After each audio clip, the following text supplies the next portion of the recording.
अहिले बेलुकाको 8 बज्यो। अब समय सुरु हुन्छ। कृपया बेलुकाको मेरो YouTube च्यानललाई सब्स्क्राइब गरिदिनु होला, लाइक गरिदिनु होला, कमेन्ट गर्नु होला, बेल आइकन थिचेर शेयर गरिदिनु होला।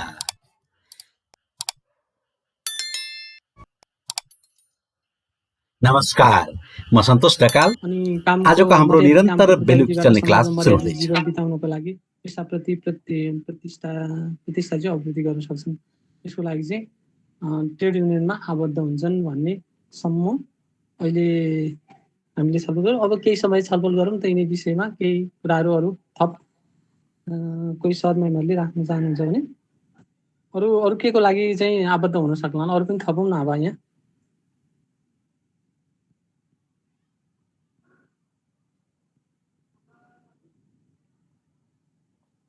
के छ सर? अब हजुरले भन्नु पर्यो के को लागि आबद्ध हुन्छन् कर्मचारीहरू, कामदारहरू ट्रेड युनियनमा? अरू थप सरहरू, म्याडमहरू सबैमा नमस्कार। यो कलेक्टिभ बार्गेनिङ भन्छ सर। अब यो चाहिँ व्यवस्थापकले कर्मचारीहरूलाई गर्ने व्यवहारमा फरक त आयो, अथवा कर्मचारीबाट चाहिँ राम्रो प्रतिफल प्राप्त भएन, अथवा चाहिँ संस्थागत सुदृढीकरणमा सुधार भएन भने यो खालको कर्मचारी ट्रेड युनियन मुभमेन्ट हुन्छ भन्छ सर। यो चाहिँ अन्तर्राष्ट्रिय प्र्याक्टिस पनि हो। अब नेसनल प्र्याक्टिसमा पनि त्यही नै छ सर। अब यो चाहिँ कर्मचारीहरू सामूहिक सौदाबाजी गरिएन भने, समूहमा भएन भने व्यवस्थापकले यसलाई फरक दृष्टिकोणले हेर्ने खालका कुराहरू पनि छन् र गत विगतका प्र्याक्टिसहरू पनि त्यस्तै रहेका छन् भन्ने खालको कुरा गर्छ सर। अब यो चाहिँ श्रम कानुनका कुराहरू, निजामतीका कुराहरू र हाम्रो चाहिँ संविधानले नै यी कुराहरूलाई प्रष्ट पारिदिएको भएको भएर चाहिँ विशेष गरी यसमा मुभमेन्टमा सहभागी हुन्छन्। स्वस्फूर्त रूपमा पनि हुन्छन्, एउटा आस्थाको आधारमा हुन्छ, अर्को चाहिँ आफ्नो फाइदाको लागि हुन्छ, अनि अर्को चाहिँ विशेष गरी चाहिँ यो चाहिँ सामूहिक सौदाबाजी भनेको चाहिँ समूह भयो भने चाहिँ प्रतिस्पर्धात्मक चाहिँ लोकतान्त्रिक व्यवस्थामा चाहिँ सामूहिक नेतृत्व भयो भने चाहिँ त्यसले चाहिँ व्यवस्थापकलाई चाहिँ आमूल परिवर्तनको एउटा सम्वाहकको रूपमा काम गर्न सक्छ भनेर चाहिँ ट्रेड युनियन मुभमेन्टको लागि चाहिँ विशेष गरी निजामती सेक्टर र अरू सेक्टरमा पनि अब ट्रेड युनियन सङ्घ सङ्गठनहरू स्थापित भएको भन्ने लाग्छ सर।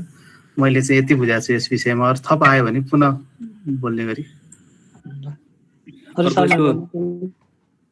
ट्रेड युनियनको अब महत्त्व त सर अब खास श्रमिकका हकितको लागि त छँदैछ।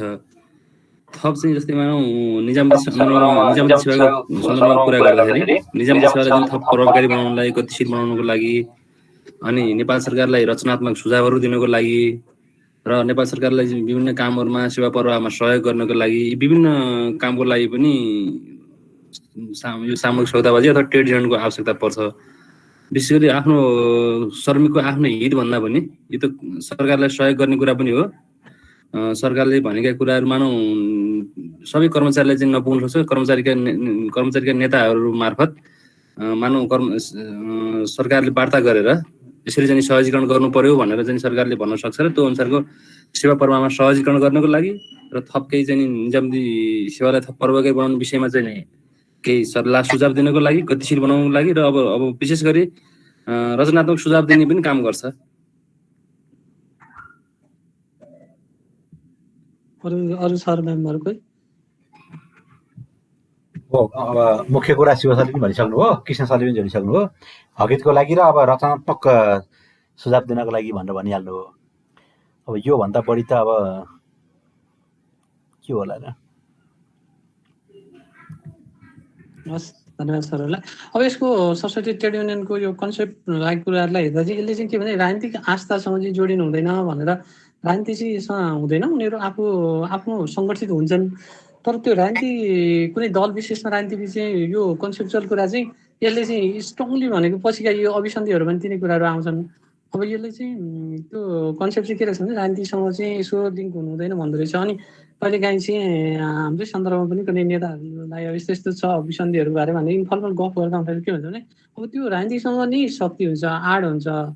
अनि त्यो राजनीतिप्रति अथवा कुनै दलप्रति विशेषप्रति चाहिँ आबद्ध भएन भनेदेखि त्यसबाट चाहिँ हामीसँग शक्ति नै प्राप्त हुँदैन। त्यस कारणले त्यसमा आबद्ध हुनुपर्ने कारण चाहिँ त्यो हुन चाहिँ हाम्रो मुख्य उद्देश्य सामूहिक हितै हो। कर्मचारीको अथवा कर्मचारीको जुन प्रतिष्ठानमा संलग्न कर्मचारी कामदारको सामूहिक हित र भलाइ नै हो। तर ती सामूहिक हित र भलाइको पुरा गर्नुको पनि कुनै राजनीतिक दल विशेषमा आबद्ध भइएन भने हामीसँग शक्ति नै पुग्दैन, त्यो पुरा गर्न सकिँदैन, त्यससँग लबिङ गर्न सकिँदैन।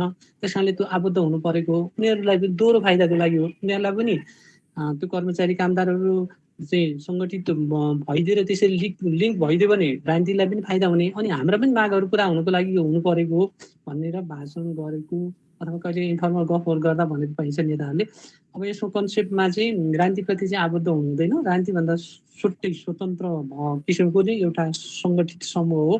उनीहरू आफ्नो सामूहिक भलाइ र प्रतिष्ठानको भलाइ र आफ्नो भलाइ सँगसँगै कुन प्रतिष्ठानमा उनीहरू काम गर्छन् तिनीहरूको त्यो प्रतिष्ठानको भलाइ र मूलत आफ्नो आफ्नो पहिलो आफ्नो भलाइ, त्यसको साथसाथै प्रतिष्ठानको भलाइसँग सम्बन्धित भएर काम सङ्गठित हुन पाइन्छ भन्ने कुराको कन्सेप्ट छ।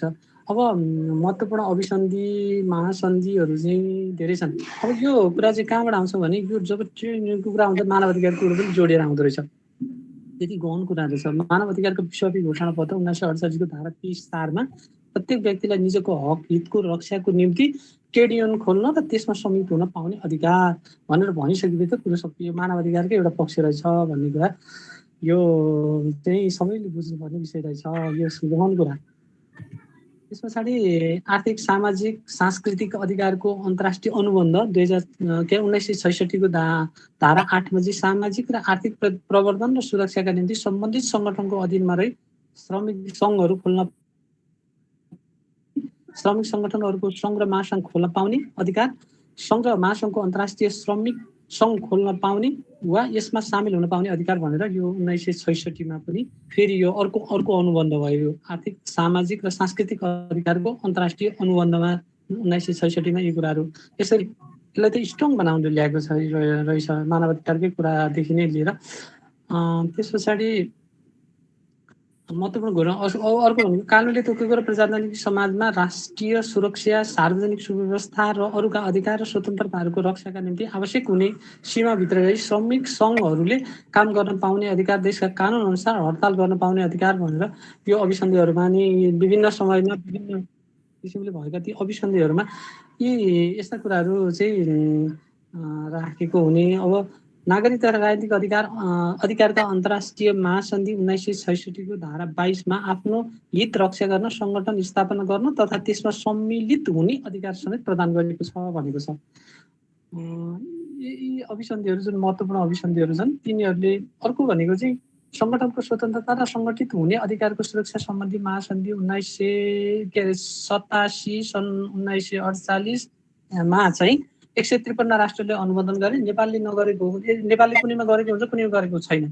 यसमा नेपालले गरेन। यो स्वतन्त्र र सङ्गठित अधिकारको सुरक्षा सम्बन्धी महासन्धिमा चाहिँ नेपालले अनुमोदन गरेन। नेपालले चाहिँ अनुमोदन गरेन। कुनै बेला सङ्गठन स्थापना सम्बन्धित सङ्गठनहरू अन्तर्गत स्वीकृत बिना आफूले छानेको सङ्गठनमा आबद्ध हुने यस्ता यस्ता कुराहरू भन्ने यो अब धेरै महासन्धि अभिसन्धिका कुराहरू धेरै भनिरहनु भन्दा पनि जे भए पनि ती अभिसन्धि महासन्धिहरूलाई पनि यो ट्रेड युनियनको बारेमा चाहिँ भनौँ कुनै एउटा प्रतिष्ठान सङ्गठनमा चाहिँ काम गर्ने कर्मचारी कामदारहरूको ट्रेड युनियनमा आबद्ध हुने, उनीहरूको हकको लागि उनीहरू सङ्गठित गरेर सामूहिक रूपमा आवाज उठाउन पाउने, वार्ता गर्न पाउने, छलफल गर्न पाउने, उनीहरू केही मात्रामा तोके बमोजिम हडतालहरूमा पनि हुन पाउने त्यस्ता कुराहरू चाहिँ यो अभिसन्धिहरूले धेरै धेरै चाहिँ गरेको छ। कुनै नेपाल त्यसमा कुनै कहिले सदस्य भएको छ, त्यति बेला सदस्य भएको छ, कहिले पछि भएको छ, कहिले चाहिँ कुनैमा त्यति बेला नभए तत्काल पछि सदस्य भएको छ। यस्ता कुराहरू चाहिँ सङ्गठनमा नलाग्ने शर्तमा काममा लगाउन नपाउने, सङ्गठन नलागेका कारण अथवा काममा प्रतिकूल असर नपर्ने गरी बाँकी समयमा सङ्गठनको काम गरेबाट सेवाबाट हटाउन नपाउने यस्ता यस्ता अभिसन्धिहरू भएका छन्। अब अलिक मूलभूत अभिसन्धिहरूमा अलिकति हामी छलफल गर्छौँ अनि यी अलिक बढी छन्। त्यस पछाडि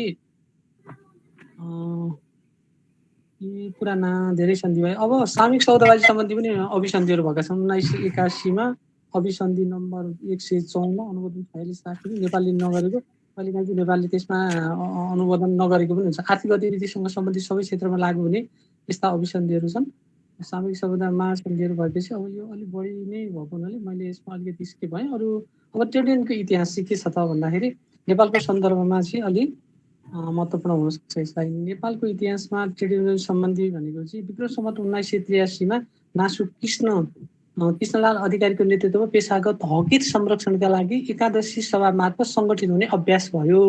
यो एकादशी सभा भनेको छ त्यो कुनै एकादशीको मेलाहरूमा सभाहरूमा हुनुपर्छ। यसलाई कोही मलाई त्यो अनुमान गरेँ त्यो सभा मार्फत चाहिँ सङ्गठन हुने अभ्यास भयो।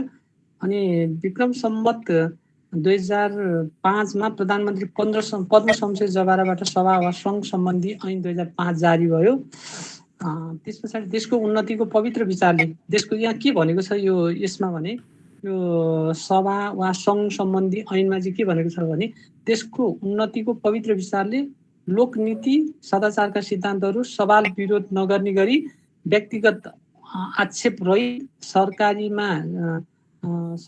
शासन विभाग र अड्डाखानाहरूको उद्देश्यले शान्त भावनासँग सभा गर्न र सङ्गठन खडा गर्न हुन्छ भनेर त्यो ऐनमा केही व्यवस्थाहरू गरेकोलाई थोरै मात्रै त्यो पद्म शमशेरका पालामा अलिकति चाहिँ नाच्छु कृष्णलालले त अब उहाँले त अलिकति त्यति बेला त अलिक बढी नै उहाँले आन्दोलन गएको हामी अरू इतिहासहरूमा पनि अरू सवालमा पनि उहाँले विभिन्न माध्यमबाट किताब लेखेर अथवा विभिन्न तरिकाले पनि त्यसलाई अलि जागरुक गर्दै आएपछि 2005 आएर चाहिँ पद्म शमशेरले अब यसो भनेको कारणले गर्दा यो चाहिँ सभा वा सङ्घ सम्बन्धी ऐन 2005 जारी गरेर देशको उन्नतिको पवित्र विचारले लोकनीति सदाचारका सिद्धान्तहरू सवाल विरोध नगर्ने गरी व्यक्तिगत आक्षेप रहित सरकारीमा शासन विभाग र अड्डाखानाहरूको उद्देश्यले शान्त भावनासँग सभा गर्न र सङ्गठन खडा गर्नु हुन्छ भनेको कारणले गर्दा अलिकति त्यो एउटा आड ट्रेड युनियनको अलिकति यो ऐनले पनि अलिकति थोरै पुसअप गरेको छ भन्न सकिन्छ। कृष्णलालको कुरो र यो पद्म शमशेरले जारी गरेको यो सभा वा सङ्घ सम्बन्धी ऐनले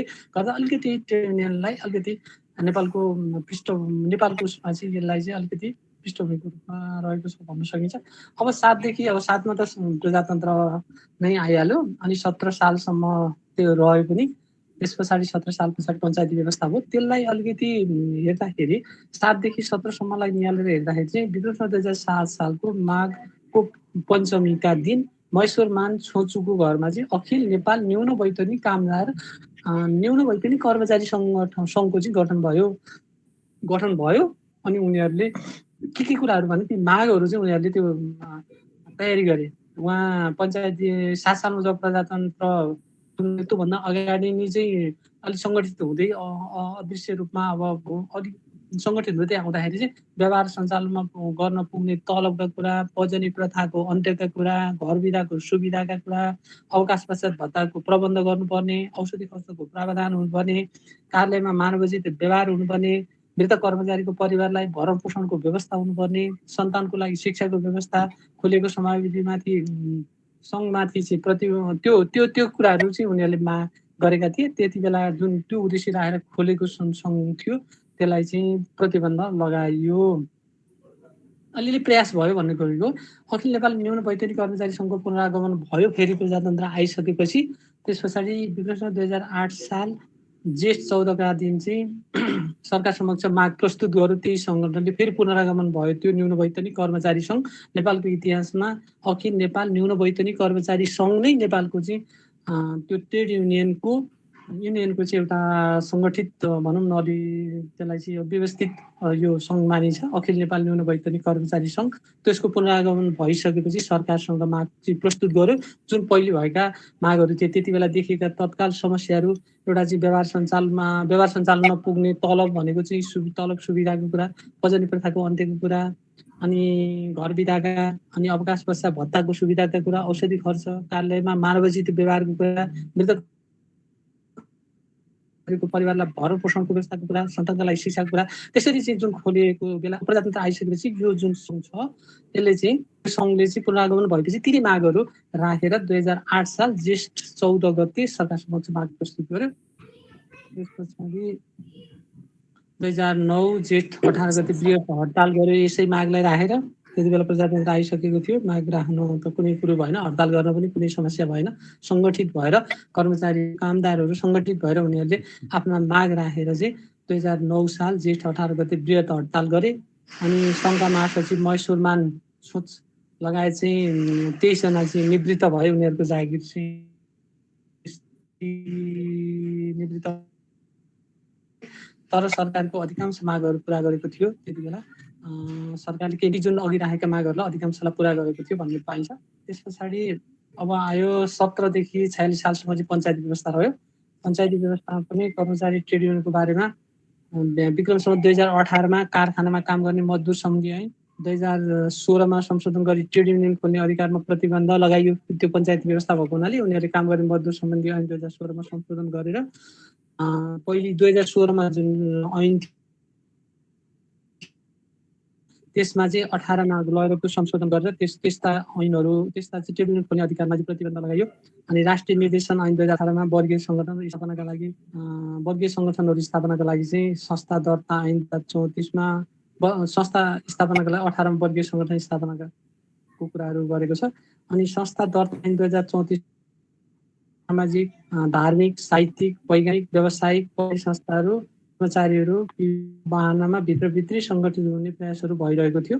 त्यो पञ्चायत कालमा चाहिँ अलिकति पूर्णतया प्रतिबन्ध लगाएको पनि होइन। अब त्यो पूर्ण रूपमा खुला भएर त्यसरी सङ्घ सङ्गठन खोलेर त्यसरी त्यसमा आबद्ध भएर पनि नहुँदाखेरि उनीहरू गोप्य रूपमा सङ्घ सङ्गठन खोल्ने भित्रभित्री सङ्गठित हुने प्रयासहरू भएर नै त्यही सङ्गठित हुँदै गएर पञ्चायत व्यवस्थालाई कमजोर बनाउँदै गएर पछि त्यो धेरै कालान्तरको कुरा अलि लामो समयको त्यस खालका प्रयासहरूले गर्दा पछि पञ्चायत व्यवस्थालाई चाहिँ सफल भयो।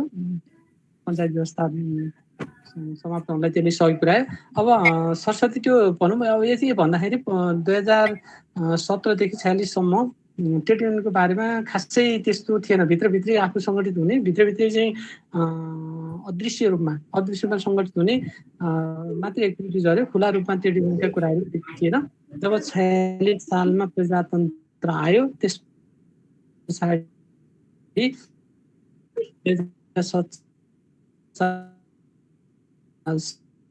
47 सालमा वैशाख 7 मा काठमाडौँको बर मल अब त्यो खुला बाटोमा थियो सङ्गठित हुने कुराहरूले गएपछि त्यो पञ्चायत कालमा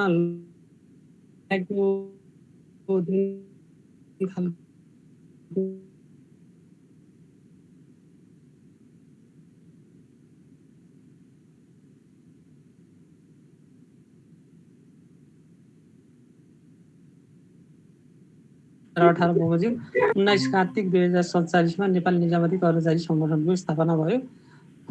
राष्ट्रिय निर्देशन ऐन 2018 बमोजिम 19 कार्तिक 2023 त्यो भयो भने चाहिँ पहिलो नेपाल निजामती कर्मचारी सङ्गठनको रूपमा स्थापना भयो।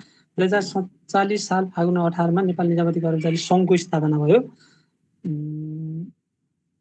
2058 श्रावण 32 मा चाहिँ सर्वोच्च अदालतको फैसलाले त्यसलाई पनि प्रतिबन्ध लगाएर एउटै मात्रै सङ्गठन हुने भनेर नेपाल निजामती कर्मचारी सङ्गठनमै सबै आबद्ध भएर एउटा मात्रै सङ्गठन हुन पाउने अरू सङ्गठन हुन पाउने आबद्ध भनेर सर्वोच्च अदालतको फैसलाले पछि नेपाल निजामती कर्मचारी सङ्घ पनि मा नभएर भनौँ एउटै सङ्गठन रह्यो जसको नाम नेपाल निजामती कर्मचारी सङ्गठन रह्यो। त्यस पछाडि चाहिँ 46 सालदेखि अहिलेसम्म कुरा गर्दाखेरि सुरुमा अधिकृतले पनि सदस्यता लिन पाउने व्यवस्था निजामती सेवा ऐनको 28औं संशोधनबाट राजपत्राङ्कित अधिकृतले सदस्य लिन नपाउने व्यवस्था गर्यो 28औं संशोधनमा। 2061 माघ 19 गते मन्त्री परिषद प्रतिनिधिले केन्द्रीय तहको सङ्गठन खोल्न प्रतिबन्ध लगायो। अब 162 को त्यो आन्दोलनको त्यति बेला फेरि प्रतिबन्धका कुराहरू आइरहेको थिए। 62 असार 17 मा जारी गरिएको अध्यादेशद्वारा भएको संशोधनले साझा सङ्गठन बनाउन रोक लगायो। त्यस पछाडि विषयगत सङ्गठनको व्यवस्था यथावत रह्यो। 2063 मा पुनर्स्थापित प्रतिनिधि सभाबाट अध्यादेश अनुमोदन नगरेको कारण ट्रेड युनियन पूर्ववत रूपमा सङ्गठित भयो। 63 मा पुनर्स्थापित प्रतिनिधि सभाबाट अध्यादेश अनुमोदन नगरेको कारण ट्रेड युनियन पूर्ववत रूपमा सङ्गठित भयो भने 63 मा। अब अहिले चाहिँ आधिकारिक ट्रेड युनियनको यो पछि आउने स्लाइड नै थियो। यसमा चाहिँ अहिलेको अवस्था कस्तो छ त नेपालको निजामती सेवाको ट्रेड युनियनको कुरा भन्दा नेपाल निजामती कर्मचारी सङ्गठन, नेपाल निजामती कर्मचारी युनियन, नेपाल राष्ट्रिय कर्मचारी सङ्गठन, राष्ट्रिय स्वतन्त्र कर्मचारी मिलन केन्द्र, नेपाल मधेसी निजामती कर्मचारी मञ्च, राष्ट्रिय कर्मचारी सङ्गठन भनेर यो 6 वटाले निर्वाचनमा भाग लिन दर्ता भएका थिए। नेपालको निजामती सेवाको यो आधिकारिक ट्रेड युनियनको कुरा भयो। अब नेपालको निजामती सेवा र ट्रेड युनियनको अधिकारको कुरा चाहिँ अब चाहिँ कहाँ चाहिँ व्यवस्था छ त अब हामीले कहाँबाट यसले चाहिँ अलिकति यो त अलि यसको ब्याकग्राउन्ड हेर्दा त यो त मानव अधिकारको पार्ट हो भन्दै पनि आयो हामीले भनेपछि अब हाम्रो संविधानले पनि नेपालको निजामती सेवा र ट्रेड युनियनलाई अधिकार दिनको लागि अहिलेको वर्तमान नेपालको संविधानको धारा 34 मा चाहिँ श्रमको हक भनेको छ। त्यसमा चाहिँ प्रत्येक श्रमिकलाई उचित श्रम अभ्यासको हक हुनेछ भनेको छ। उचित श्रम अभ्यासको हक हुनेछ भनेको छ। श्रमिक भन्नाले पारिश्रमिक लिई रोजगारदाताका लागि शारीरिक वा बौद्धिक कार्य गर्ने कामदार वा मजदुर सम्झनुपर्छ भनेर व्याख्या गरेको छ। प्रत्येक श्रमिकलाई कान बमोजिम ट्रेड युनियन खोल्ने, त्यसमा सहभागी हुने तथा सामूहिक सौदाबाजी गर्न पाउने हक हुनेछ भनेर संविधानले अब स्पष्ट व्यवस्था गरिसकेपछि अहिले ढुक्कले ट्रेड युनियनको बारेमा चाहिँ सानो भइरहेको छ होइन, ट्रेड युनियनको बारेमा पूर्णतः संविधानले व्यवस्था गरेको छ भन्न सकिन्छ। त्यस पछाडि संविधानमा श्रम र रोजगार सम्बन्धी नीति पनि छ। यसमा के भनेको छ भने सबैले काम गर्न पाउने अवस्था सुनिश्चित गर्दै देशको मुख्य सामाजिक आर्थिक शक्तिको रूपमा रहेको श्रम शक्तिलाई दक्ष र व्यावसायिक बनाउने र स्वदेशमा नै रोजगारी अभिवृद्धि गर्ने भनेको छ। मर्यादित श्रमको अवधारणा अनुरूप सबै श्रमिकहरूको आधारभूत अधिकार सुनिश्चित गर्दै सामाजिक सुरक्षा प्रत्याभूति गर्ने, बाल श्रम लगायत श्रम शोषणको सबै रूपको अन्त्य गर्ने, अनि श्रमिक र उद्यमी व्यवसायी बीचमा सुसम्बन्ध कायम गर्दै व्यवस्थापनमा श्रमिकको सहभागिता प्रोत्साहन गर्ने, वैदेशिक रोजगारलाई शोषण मुक्त, सुरक्षित र व्यवस्थित गर्न तथा श्रमिकहरूको रोजगारी र अधिकारको प्रत्याभूत गर्न यस क्षेत्रको नियमन र व्यवस्थापन गर्ने, वैदेशिक रोजगारीबाट आर्जन भएको पुँजी, सिप, प्रविधि र अनुभवलाई स्वदेशी उत्पादनमूलक क्षेत्रमा लगाउन प्रोत्साहन गर्ने। हाम्रो संविधानमा श्रम र रोजगार सम्बन्धी नीतिले यसो भन्छ। अब संवैधानिक प्रत्याभूति छ भन्न सकिन्छ। यहाँसम्म अब केही यसो छलफल गर्नुपर्ने, मैले मात्रै बोलिरहेँ।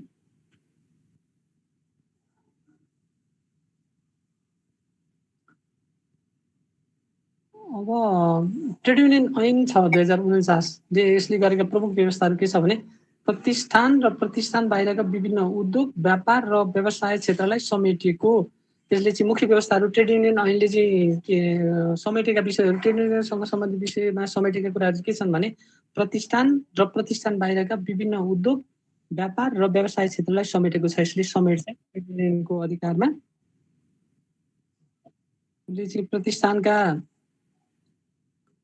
र प्रतिष्ठान बाहिरका उद्योग, व्यापार, व्यवसाय क्षेत्र समेटेको छ। व्यावसायिक तथा पेशागत हक हितको संरक्षणको लागि स्थायी, अस्थायी, करार, दैनिक ज्यालादारी, ठेक्का वा पिस रेटमा काम गर्ने कर्मचारीहरू र कृषि श्रमिकहरूलाई समेत समेटेको छ। यसले व्यापक ट्रेड युनियनमा आबद्ध हुनको लागि चाहिँ यसले चाहिँ अलिकति व्याख्या गरेर व्यापकता यसमा को समावित हुने त भन्दाखेरि स्थायी रूपमा कार्यरत रहेका कर्मचारी कामदार पनि हुने भए, अस्थायी रूपमा काम गर्ने पनि हुने भए, करारमा काम गरेकाहरूले पनि समाहित हुन पाउने भए ट्रेड युनियनमा, अनि दैनिक ज्यालादारीमा छन् भने अथवा ठेक्का वा पिस रेटमा काम गर्ने कर्मचारी अथवा कृषि श्रमिकहरूलाई पनि समेटेर उनीहरू ट्रेड युनियनमा आबद्ध हुन्छन् भनेर यसमा मूलभूत कुराहरू ट्रेड युनियन ऐन 2049 ले व्यवस्था गरेको छ।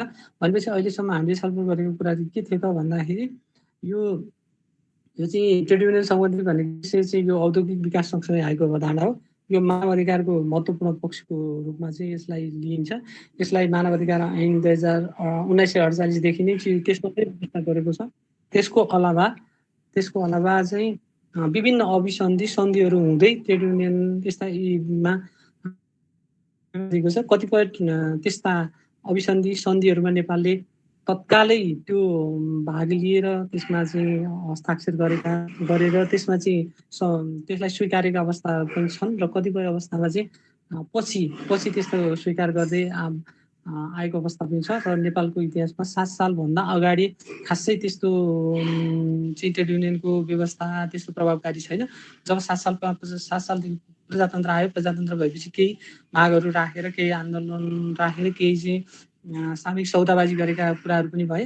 त्यस पछाडि 17 देखि 46 सम्म पञ्चायती व्यवस्था भएको हुनाले खासै ट्रेड युनियन अधिकारको चाहिँ त्यहाँ त्यसले त्यो अधिकार प्राप्त गर्न सकेन। 46 देखि जब चाहिँ 62-63 को सम्म पनि केही ट्रेड युनियनहरू दर्ता हुने, अनिखेर उनीहरूले आफ्नो कामहरू गर्दै जाँदा विभिन्न अवरोह पार गर्दै आएर 2062-63 को जनआन्दोलन पछाडि बनेको संविधान र अहिलेको चाहिँ वर्तमान संविधान भएपछि अब ढुक्कले संविधानले नै प्रत्याभूत गरेको छ ट्रेड युनियन अधिकारका कुराहरू भनेपछि संविधानले प्रत्याभूत गरेका कुराहरू अनि ट्रेड युनियन ऐन 2049ले गरेका व्यवस्थाहरू अनुसार अहिले ट्रेड युनियन चाहिँ के छ त भन्दा हाम्रो संवैधानिक रूपमा पनि कानुनी रूपमा पनि एकदम यो चाहिँ के छ व्यवस्थित छ भन्न सकिन्छ।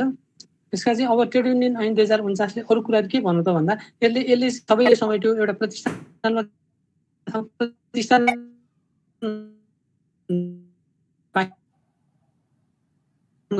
जोसुकै भयो भने काम गरेका हुन्, ज्याला दैनिक काम गरेका हुन् अथवा ठेक्कामा अथवा पिस रेटमा काम गर्ने कर्मचारी र कृषकहरूलाई समेत यसले चाहिँ समेटेको छ। त्यस पछाडि अर्को के भने व्यवस्थापक तथा प्रबन्धक तर विभाग शाखा उपशाखा तथा इकाइ प्रमुख भई काम गर्ने बाहेक अन्य कर्मचारीलाई समेटेको। त्यसमा त्यसले के भनेको छ भने एउटा व्यवस्थापक भएर काम गरेको छ भने, अर्को प्रबन्धक तहमा काम गरेको छ भने अथवा विभाग स्तरमा काम गरेको छ अनि शाखा उपशाखा तथा प्रमुख इकाइ प्रमुख भएर काम गरेको छ भने, शाखाको उपशाखाको विभागको प्रबन्धकको तहमा काम गरेको छ भने र विभागीय प्रमुखको काम गरेको छ अथवा शाखाको प्रमुखमा काम गरेको छ भने उनीहरू भन्दा बाहेक उनीहरू चाहिँ यो ट्रेड युनियनमा आबद्ध हुन पाइँदैन। त्यो भन्दा बाहेक अन्य कर्मचारीलाई समेटेको छ। अनि प्रतिष्ठान स्तर ट्रेड युनियन सङ्घ र ट्रेड युनियन महासङ्घको व्यवस्था गरेको छ। यसले प्रतिष्ठान स्तरको ट्रेड युनियन हुने, ट्रेड युनियन सङ्घ हुने, ट्रेड युनियन महासङ्घ हुने भनेर व्यवस्था गरेको छ। प्रतिष्ठानमा कम्तीमा चाहिँ 25% कामदार सदस्य भएको प्रतिष्ठानको ट्रेड युनियन दर्ताको व्यवस्था समेत गरेको छ। प्रतिष्ठानमा चाहिँ कम्तीमा 25% कामदारहरू सदस्य भयो भने त्यो प्रतिष्ठानले चाहिँ ट्रेड युनियनको मान्यता पाएर उसले चाहिँ दर्ता हुन पाउने भन्ने व्यवस्था चाहिँ ट्रेड युनियन ऐन 2049ले गरेको छ। 49 का कुराहरू ट्रेड युनियन अनुसारको कुरा हो। अब ट्रेड युनियन जुन अघि भने अब ट्रेड युनियनको उद्देश्य चाहिँ के छ त, त्यो जुन 49 को कुराहरू गरौँ भन्दाखेरि उनीहरूको कामदारको अवस्थामा सुधार गरी तिनीहरूको आर्थिक र सामाजिक उन्नति गर्ने, दुईटै कुरा छ। कामदारको अवस्थामा सुधार गर्ने गरी तिनीहरूको आर्थिक र सामाजिक उन्नति गर्ने कामदार जुन छन् कामदार कर्मचारी, अब त्यो भन्नु बढी चाहिँ कामदारको अवस्थामा सुधार गर्ने भनेर भनेको छ यसमा। उनीहरूको आर्थिक नै हो, मुख्य कुरो त आर्थिक र सामाजिक उन्नति गर्ने, कामदार र व्यवस्थापक बिचको चाहिँ राम्रो सम्बन्ध हो। अर्को कुरो भनेको चाहिँ कामदारलाई बढी फोकस गरेर ट्रेड युनियनले गरेको छ भने अर्को चाहिँ कामदार र व्यवस्थापक बिचमा हुने सम्बन्धको कुराहरू पनि यसले गरेको छ। सम्बन्ध पनि सुमधुर हुनुपर्छ। सम्बन्ध राम्रो भयो भने मात्रै त्यो प्रतिष्ठान अथवा चाहिँ कुनै सङ्गठन अथवा त्यसमा काम गर्ने कामदार र व्यवस्थापक बिचको चाहिँ राम्रो सुसम्बन्धले मात्र सङ्गठनको लक्ष्य उद्देश्य हासिल गर्ने, दुवै पक्षको फाइदा हुने कुराले उनीहरूको बिचमा चाहिँ कामदार र व्यवस्थापकको बिचमा चाहिँ राम्रो सम्बन्ध हुनुपर्छ भन्ने कुरामा यसले जोड दिएको छ। प्रतिष्ठानको उत्पादकत्वमा वृद्धि र विकासको कुरा पनि हुनु गरेको छ यसले। प्रतिष्ठानको उत्पादकत्वमा वृद्धि र विकास भएन भने कुनै कामदार कर्मचारीको पनि विकास हुन सक्दैन अथवा उनीहरूको लक्ष्य उद्देश्य पुरा हुन सक्दैन। प्रतिष्ठानको उन्नति भलाइ कल्याण नै कामदार कर्मचारीको कल्याण हुन सक्छ। त्यस कारणले प्रतिष्ठानको उत्पादकत्वमा वृद्धि र विकास गर्नुपर्छ भन्ने कुरा ट्रेड युनियनको उद्देश्यभित्र पर्छ। कामदारलाई कर्तव्यनिष्ठ र अनुशासित बनाउने कुरा पनि गर्छ। कामदारलाई शिक्षा दिन कार्यक्रमहरू सञ्चालन गर्ने, उनीहरूलाई चाहिँ कामदारलाई पनि त शिक्षा दिनु पर्यो, कार्यक्रमहरू सञ्चालन गर्ने पनि कामदारको पनि क्षमता विकास गर्नु छ। क्षमता विकास गर्यो भने नै उत्पादन र प्रतिष्ठानको उत्पादन र उत्पादकत्वमा वृद्धि हुन्छ। प्रतिष्ठानको उत्पादकत्व वृद्धि भयो भने न अनि कामदार कर्मचारीहरूको चाहिँ आर्थिक सामाजिक उन्नति र भनाइ गर्न सकिन्छ भनेर दुईटै तर्फलाई चाहिँ ट्रेड युनियनको उद्देश्यभित्र समाहित गरेको छ। त्यस पछाडि कामदारको हितको निम्ति अन्तर्राष्ट्रिय सम्बन्धका कुराहरू पनि छ। श्रम नीति तर्जुमा सरकारलाई परामर्श, श्रम नीति तर्जुमा गर्नको लागि चाहिँ सरकारलाई परामर्श दिन पनि ट्रेड युनियनले दिन सक्ने भन्ने कुरा चाहिँ त्यो ट्रेड युनियन ऐनमा व्यवस्था गरेको छ। कामदारको आर्थिक सामाजिक स्तर बढाउन विभिन्न रचनात्मक र सृजनात्मक काम पनि गर्न सकिन्छ। सामाजिक स्तर बढाउन, हक हित संरक्षण र सम्वर्धनको लागि वार्ता एवं प्रचलित कानुनको अधीनमा रही अन्य आवश्यक उपायहरू अपनाउन सकिने भनेको छ।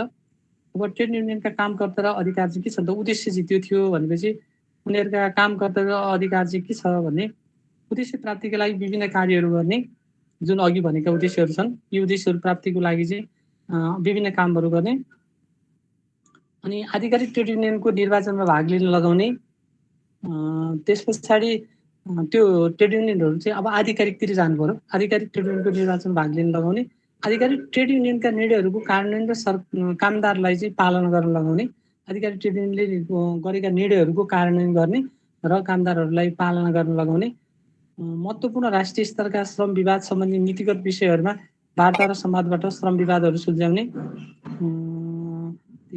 हित र कल्याणका लागि विभिन्न कोषहरूको स्थापना पनि गर्न सकिने कुराहरू गरेको छ। अब हामी सामाजिक संवाद एवं सामूहिक सौदाबाजीतिर जायौँ। हाम्रो विषय एउटा चाहिँ ट्रेड युनियन, अर्को सामूहिक सौदाबाजी पनि थियो। अब ट्रेड युनियनको कुराहरू, मूलभूत कुराहरू यति नै छन्। यसमा केही अरू सरमेमहरूको कुरा थपथाप गर्ने कुरा छ। यहाँ जिज्ञासा राखेर म जिज्ञासा सल्भ गर्न त सक्छु भन्दिनँ, तर छलफल चाहिँ गरौँ। कुराहरू यही छन्।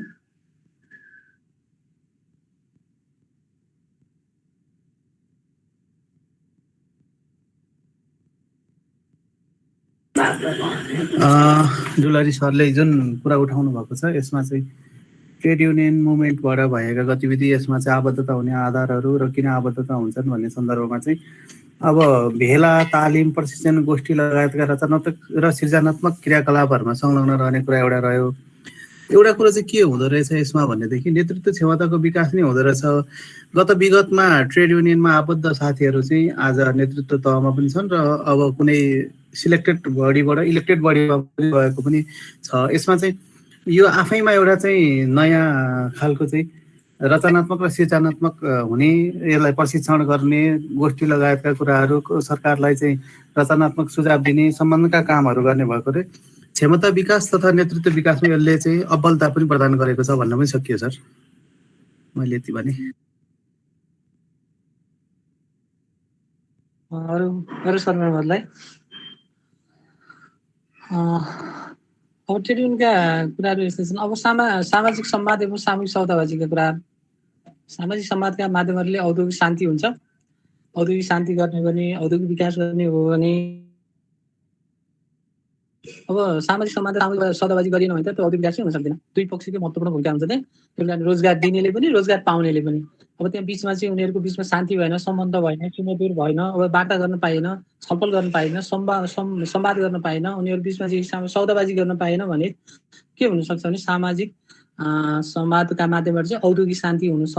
अर्को चाहिँ यो महत्त्वपूर्ण कुराहरू हो। त्यसको लागि पनि यो जरुरी भएको सामूहिक सौदाबाजी भनेर त्यो सिलेबसमा राखेको छ। यो चाहिँ यो सामूहिक सौदाबाजी भन्ने बिचमा चाहिँ त्यो कामदार, कर्मचारी र रोजगारदाता र रोजगार ग्रहणकर्ता लिने र दिने, तिनीहरूको बिचमा चाहिँ औद्योगिक शान्तिको असर फेरि सबै अर्थतन्त्रमा पनि पर्न सक्छ। औद्योगिक शान्ति भएन भने अर्थतन्त्र पनि मुलुकको त्यसले चाहिँ इफेक्ट त सबैतिर असर गर्न सक्छ नि त। कुनै एउटा उद्योग धन्दा चाहिँ अशान्ति भएर त्यहाँ बिचमा चाहिँ आन्दोलन भएर अहिले हामीले कतिपय देख्छौँ त्यो कुनै उद्योगहरू चाहिँ प्रतिष्ठानहरू बन्द गर्नुपर्ने, हडताल, आम हडताल भइरहेको कारणले गर्दा त्यो बन्द गर्नुपर्ने भनेर त्यहाँबाट उत्पादन हुन्थ्यो होला। त्यो उत्पादन भएको वस्तु त सियाले चाहिँ निर्यात गर्न सकिन्थ्यो होला। निर्यात गर्न सकेन भने आयातलाई चाहिँ प्रतिस्थापित गर्न सकिन्थ्यो होला। अनि त्यसको असर चाहिँ अर्थतन्त्रसँग हुने भएको हुनाले औद्योगिक विकास गर्नु परेको छ, मुलुकको आर्थिक विकास गर्नु परेको छ भने पनि यसको असर चाहिँ गरे के हुन्छ त भन्दा यो सामूहिक सौदाबाजी र संवाद नै हो, अरू उपाय छैन। त्यसले पनि यो केही अधिकारहरू दिने अनि यसमा अभ्यस्त हुने। अब हामीले लोकसेवाको कोषमा राखेर पढाउनु पर्ने कारण पनि यही नै हो र यो होला नि त। यी कुराहरू बुझुन जानुन्, अनि त्यो भोलिका दिनहरूमा पर्ने ट्रेड युनियनसँग फेस गर्नु। अब त संविधानले प्रत्याभूत गरिसक्यो। अब हाम्रो संविधानले नै चाहिँ त्यसरी स्पष्ट रूपमा अब मानव अधिकारको कुरा भनेर पहिलेदेखि नै भन्दै आयो। त्यस पछाडि अहिले आएर हाम्रो संविधानले पनि स्पष्ट रूपमा ट्रेड युनियनका कुराहरू, उनीहरूको हक अधिकारको कुराहरू भनेर स्वीकारिसक्यो। हाम्रा ऐन, नीति, कानुन, अरू कानुनहरूमा पनि यसलाई स्वीकार गरिसक्यो भनेपछि अब यसको चाहिँ के छ त, बुझाउने भन्दा यसमा चाहिँ एउटा अनुशासित भएर आफ्नो उसमा रहेर भन्दा बाहेक यसको त अरू विकल्प छैन। यसबाट हट्न त अहिले सकिँदैन। त्यसैले अब यो पढाउने अथवा चाहिँ यो लोकसेवाले कोषमा राख्नुपर्ने कारणहरू पनि यही होला। यसले सबैतिर असर गर्ने भएको हुनाले त्यसैले यसले चाहिँ सामाजिक संवाद र सौदाबाजीको कारणले के गर्न सकिन्छ त, औद्योगिक शान्ति गर्न, औद्योगिक शान्ति हुन्छ। अर्को चाहिँ रोजगारदाता र कामदार बिचको चाहिँ आवश्यक विश्वास हुन्छ। उनीहरू बिचमा चाहिँ आवश्यक विश्वास छ। सहकार्य तथा हितमा चाहिँ आधारित सुमधुर सम्बन्ध पनि स्थापित र अनुकूल वातावरण बनाउँछ उनीहरू बिचमा। उनीहरू रोजगारदाता र कामदार बिचमा चाहिँ आवश्यक विश्वास भयो भने उनीहरू बिचमा सहकार्य हुन्छ। अनि दुईटाको हितको लागि चाहिँ उनीहरूले सोच्छन्। अब मैले कामदार कर्मचारीहरूलाई चाहिँ के कस्तो चाहिँ बढी सेवा सुविधाहरूमा बढोत्तरी गर्न सकिन्छ, के प्राप्त गर्न सकिन्छ। उनीहरू बिचमा चाहिँ सामूहिक सौदाबाजी भयो भने नि त्यो प्रतिष्ठानले उद्योगले आफ्नो उत्पादनबाट चाहिँ अब सामूहिक हितमा सामूहिक सौदाबाजीबाट चाहिँ के गर्छ, दुइटैको हित हुने कामहरू गर्न सकिन्छ। अर्को सवाल भयो सामूहिक सौदाबाजी भनेर कोर्समा राखेको छ। सामाजिक संवादको माध्यमद्वारा औद्योगिक सम्बन्ध र लगानीको वातावरण सुधार गर्न सकिन्छ, लगानीको वातावरण पनि सुधार गर्न सकियो। त्यस पछाडि त्रिपक्षीय संयन्त्रको परिचालनको माध्यमद्वारा सुमधुर श्रम सम्बन्ध सहितको औद्योगिक शान्ति कायम गर्न सकिन्छ। त्रिपक्षीय भनेको एउटा रोजगार दिने भयो, एउटा रोजगार ग्रहण गर्ने लिने भयो, पक्षको कामदार कर्मचारीहरू भयो। अर्को भनेको सरकार पनि त्यसमा चाहिँ सरकारले पनि त्यसमा चाहिँ विभिन्न माध्यमहरूबाट सरकारले पनि भूमिका खेलिदिएको हुनुपर्छ।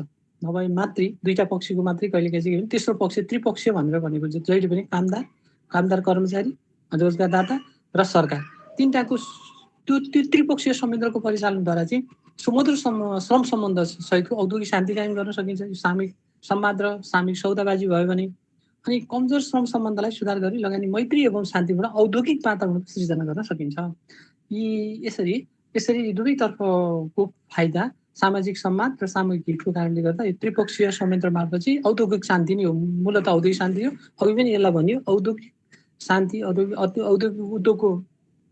औद्योगिक शान्तिको असर कहाँ त्यसको असर हुनसक्छ, यी सबै कुराहरूलाई चाहिँ मध्यनजर गरेर ट्रेड युनियन र सामाजिक संवाद एवं सामूहिक सौदाबाजीमा चाहिँ सामाजिक सुरक्षा कोषलाई सरकारी निजी क्षेत्रका कर्मचारी एवं कामदारको हितमा प्रयोग गर्नु, त्यस पछाडि स्वदेशी एवं विदेशी श्रम बजारमा प्रतिस्थापन गर्न सक्ने दक्ष जनशक्ति विकासमा जोड दिनु, अनि विभेद रहित सुरक्षित मर्यादित स्वस्थ वातावरणमा काम गर्ने अवसर सिर्जना गर्नु, सुमधुर श्रम सम्बन्धको विकास गरी स्वस्थ सुरक्षित र मर्यादित श्रम वातावरणको सिर्जना गर्नु हो।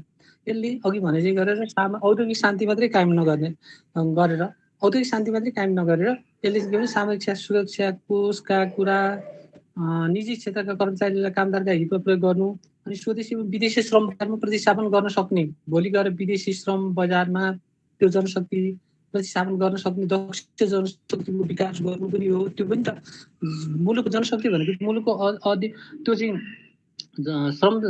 जनशक्ति भनेको चाहिँ अमूल्य निधि पनि हो नि त।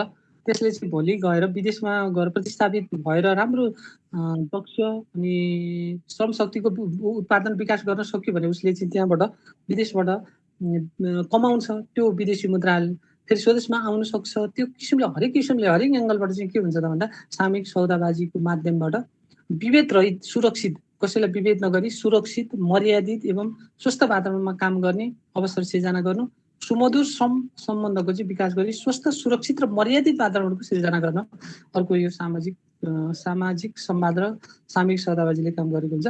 अब सङ्गठन सम्बन्धी अब अध्ययन प्रतिवेदन, यो अलिक पछाडि आउनुपर्ने स्लाइड थियो। यो अध्ययन प्रतिवेदनले चाहिँ यो कर्मचारीसँग सम्बन्धित छ। अब नेपालको निजामतीसँग अब हामी विशुद्ध अब नेपाल निजामती कर्मचारीको सन्दर्भमा आयौँ। यो अब नेपालको निजामती सेक्टरमा चाहिँ निजामती क्षेत्रमा चाहिँ ट्रेड युनियन सम्बन्धी के कस्तो व्यवस्था छ त, कसरी अब संविधानले त प्रत्यापित गरेको छ, पर्याप्त नै छ संविधानबाट त।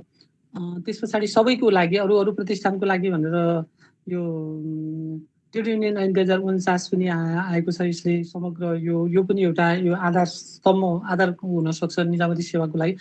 त्यति मात्रै नभएर निजामती सेवा ऐनले नै स्पष्ट भनेको छ। यसले के भनेको छ भने निजामती सेवा ऐन 2049ले राजपत्र अनङ्कित एवं श्रेड युनियन कर्मचारीलाई सङ्गठन खोल्न पाउने अधिकार प्रदान गरेको थियो पहिले। अहिले छ त भन्ने कुरामा अब पछि पहिले थियो, पहिले त 49ले नै दिएको थियो। त्यति बेला ट्रेड युनियन अधिकार ऐन ट्रेड युनियन ऐन 2049 आएको थियो। त्यसले चाहिँ निजी प्रतिष्ठानहरूतिरका लाई थियो भने अब निजामती सेवा आउँदाखेरि समय त्यो निजामती सेवाले पनि चाहिँ के छ भने निजामती सेक्टरमा राजपत्र अनङ्कित एवं श्रेड युनियन कर्मचारीलाई सङ्गठन खोल्न पाउने अधिकार प्रदान गरेको थियो। निजामती सेवा ऐनको पहिलो संशोधन 2055 मा भयो। त्यसको दफा 53 राजपत्र अनङ्कित र श्रेड युनियन कर्मचारीहरूले आफ्नो पेसागत हकका लागि राष्ट्रिय स्तर कर्मचारी युनियन गठन गर्न पाउने व्यवस्था गर्यो। त्यति बेला के पनि भनेको थियो भने एउटा मात्र सङ्गठनलाई मात्र मान्यता दिने कुरा चाहिँ 55 मा आएको थियो। राष्ट्रिय स्तरको एउटा ट्रेड युनियन हुने, सङ्गठन गठन गर्न पाउने अनि एउटा मात्रै सङ्गठन हुने भनेर 55 मा भएको थियो। अब दफा 53 भएका प्रमुख व्यवस्थाहरू चाहिँ निजामती सेवा ऐनको दोस्रो संशोधन 64 मा भयो। त्यसको दफा 53 मा भएको फेरि के भन्यो त निजामती सेवा ऐनले भने निजामती सेवा ऐनको अधीनमा रही ट्रेड युनियन गठन गर्न सक्ने कार्यालय प्रमुख भई काम गर्नुपर्ने राजपत्राङ्कित कर्मचारी बाहेक राजपत्राङ्कित तृतीय श्रेणी वा सोभन्दा मुनिका कर्मचारीले आफ्नो पेसागत हकितका लागि राष्ट्रिय स्तरको निजामती कर्मचारीको ट्रेड युनियन गठन गरी सदस्यता लिन सक्नेछन्। श्रम तथा रोजगार प्रवर्धन विभागमा त्यस्तो दर्ता हुनुपर्नेछ भनेर बोल्यो। अब त्यो 64 मा जब निजामती सेवा ऐनको दोस्रो संशोधन 2064 मा भयो, त्यसको दफा 53 मा के भन्यो भने अब राजपत्र अनङ्कित कर्मचारीहरू मात्रै थिए भने अब राजपत्राङ्कित भनेको अधिकृत राजपत्राङ्कित तृतीय श्रेणीको अधिकृत वा सोभन्दा मुनिका कर्मचारीहरूले आफ्नो पेसागत हकितका लागि राष्ट्रिय स्तरको निजामती कर्मचारीको ट्रेड युनियन गठन गरी सदस्यता लिन सक्नेछन्। त्यो चाहिँ सदस्यता लिनको लागि त्यो श्रम तथा रोजगार प्रवर्धन विभागमा दर्ता हुनुपर्नेछ भनेर यति भन्यो। अरू के भन्नु त्यसमा भने निजामती कर्मचारीको ट्रेड युनियनका सदस्यहरूले छनौट गरेका पदाधिकारीहरू रहने गरी एवं निजामती कर्मचारीको आधिकारिक ट्रेड युनियन गठन गर्ने पनि कुराले यसैले भन्यो।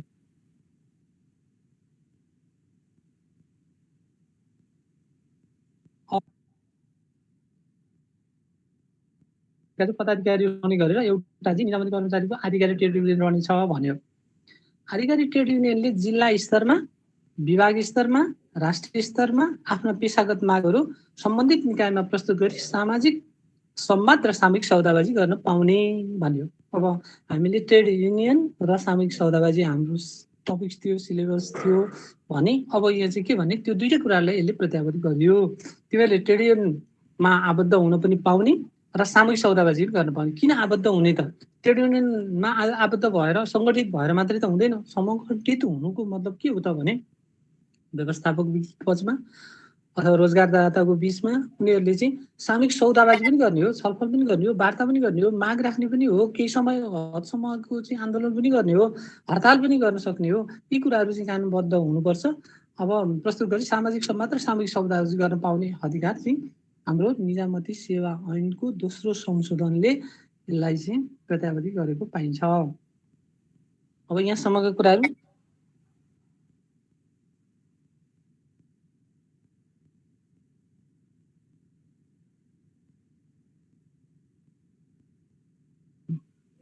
के सर अगाडि बढ्दा हुन्छ? के सर? हजुर सर, सर म्याडमहरू अरू हुनुहुन्छ, उहाँहरूलाई पनि चान्स दिएको, खोइ बोल्नु भएन। जस्तै पुष्पहरी सर के भन्नुहोस् त? भन्नु त सर, के भन्नु हो? मैले सजिलै सुने। यहाँलाई लागेको कुरा भन्नु न। अर्कै गफमा छु है, एकछिन है। बोल्ने बानीको कुरा जाने बुझेकै कुरा त छ नि भन्ने मात्रै होइन। यसो एकचोटि के भने ट्रेड युनियन म एउटा सानो जिज्ञासा राख्न चाहन्छु सरहरू। हुन्छ सरलाई म्याडम ल। अलि अगाडि बढिसकेको छ कुरो त, तर मैले चाहिँ के जानकारी पाउन खोजेँ भने नि सर, ट्रेड युनियन र पेसागत सङ्गठन भनेको एउटै हो वा होइन? त्यसमा अलिकति प्रश्न पारिदिनु होला। यदि हो भने ठिकै भयो, त्यसैले जानकारी पर्याप्त होला। नभएदेखि के विषयमा चाहिँ भिन्नता होला यो दुईटा भनेर चाहिँ सरसँग यसो जानकारी दिनुहुन्छ कि भनेर। ल अरू को सर म्यामहरूले भन्नुहुन्छ अनि म भन्छु। के सरले भने हुन्छ म्याडमको कुरा चाहिँ के भने पेसागत सङ्गठनहरू र ट्रेड युनियन एउटै हो कि होइन भन्नु भने? मलाई चाहिँ यो विषयमा मैले बुझेको विषयमा चाहिँ प्रश्न पार्छु, यो गलत पनि हुनसक्छ। पेसागत सङ्गठन र ट्रेड युनियन भनेको फरक हो वास्तवमा भन्ने हो भने। अब यहाँनिर हजुरले भन्नु होला, अब खुद्रा पसल व्यवसायी सङ्घदेखि लिएर अनि सप्लायर समूह भनेको पेसागत समूह भयो। ट्रेड युनियन भनेको चाहिँ ट्रेड र युनियन भनेको फरक छ। हजुरले जुन युनियनमा ट्रेड हुँदैन त्यो चाहिँ ट्रेडमार्क हुँदैन, त्यसमा ट्रेड युनियन हुँदैन भन्ने कुराहरू श्रम ऐनले स्पष्ट गरेको छ। मेरो विचारमा चाहिँ यी दुईटा फरक हुन्। पेसाको मात्र कुरा हुन्छ। जस्तो नेपाल चेम्बर अफ कमर्स भन्यो भने त्यो पेसागत मात्र भयो। उद्योग वाणिज्य महासङ्घ भन्यो भने उद्योगसँग सम्बन्धित मात्र रह्यो। यो चाहिँ हाम्रो चाहिँ फरक हो भन्ने मलाई लाग्छ। यसमा अब अरू डुलारी सरले भन्नुहुनेछ। म पनि एउटा कुरा राखौँ त। दुत सन्तोष सर त्यही त अब यो ट्रेड युनियन भनेको नि पेसागत नै हो जस्तो लाग्छ है मलाई चाहिँ। ट्याक्कै कृष्ण सरले भनेको उल्टोमा कुरा गर्दाखेरि अब त्यो पेसा अब हाम्रो यो कर्मचारीको पनि त कर्मचारी पनि एउटा पेसा हो होइन, पेसाकर्मी नै हुन्। उनीहरूले पनि आफ्नो हकितका लागि राजनीति गरे हुन्, उनीहरू राजनीतिको झन्डा बोकेर हिँड्ने त होइनन्। भलै आफ्नो आफ्नो आस्था अनुसारको राजनीतिक आस्था त हुन्छ नै होइन हरेकमा, तर पनि त्यो पनि पेसागत नै हो जस्तो लाग्छ मलाई चाहिँ। त्यहाँ चाहिँ किन ट्रेड युनियन भन्यो भनेको अरूमा पनि अरू पेसागतहरूले चाहिँ अब त्यस्तो ट्रेड युनियन भनेको त अब निर्वाचन गर्ने प्रक्रिया। अब ट्रेड युनियन भनेको एउटा अरूमा त हुन्छ नि, हुँदैन? जस्तो अब डक्टरहरूको पेसागत सङ्गठनमा पनि निर्वाचन हुन्छ नि।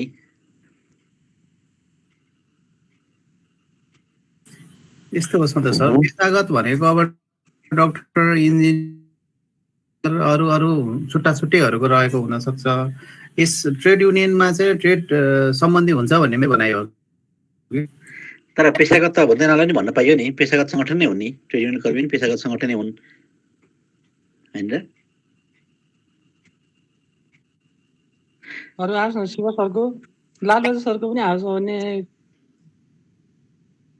हाम्रोतिरको सर म्याडमले राम्रो कुरा उठाउनु भएको, सरला म्याडमले एकदम जायज कुरा उठाउनु भएको। हामी सधैँ ट्रेड युनियन तर यसको पूर्ण ज्ञान भएन कि जस्तो लाग्यो, तर एउटै जस्तो लाग्छ मलाई।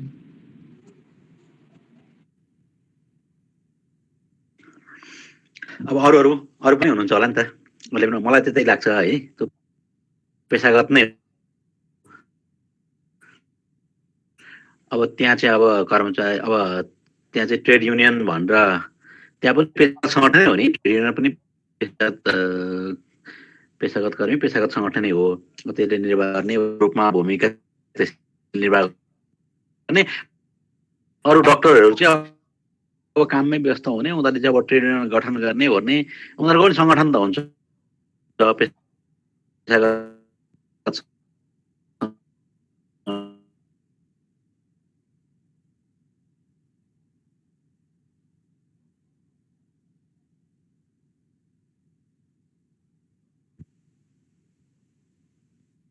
अरू सर म्यामहरूको आवाज त म्यामले राम्रो कुरा राख्नु हो।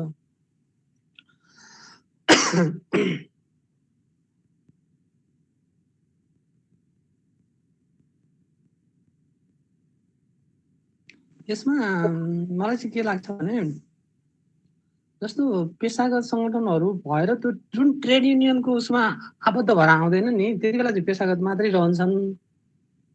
पेसागत भइसकेपछि त्यो पेसागत सङ्गठन गठन गर्छन् र ट्रेड युनियनको जुन प्रक्रियामा आउँछन् नि, जुन प्रक्रिया भनेको चाहिँ कस्तो भने दर्ता हुन्छन्, चुन्ने चुनाउने व्यवस्था हुन्छ। अनि त्यस पछाडि यो जुन यसको दायराभित्र आउँछन्, अब उन कतातिरका हुन्, ट्रेड युनियन अब निजी क्षेत्रका हुन्, प्रतिष्ठानका हुन्, अथवा त्यस्ता सङ्गठनहरू त सरकारी हुन्छ, गैर सरकारी हुन्छ, अर्ध सरकारी हुन्छ, निजी क्षेत्र हुन्छ।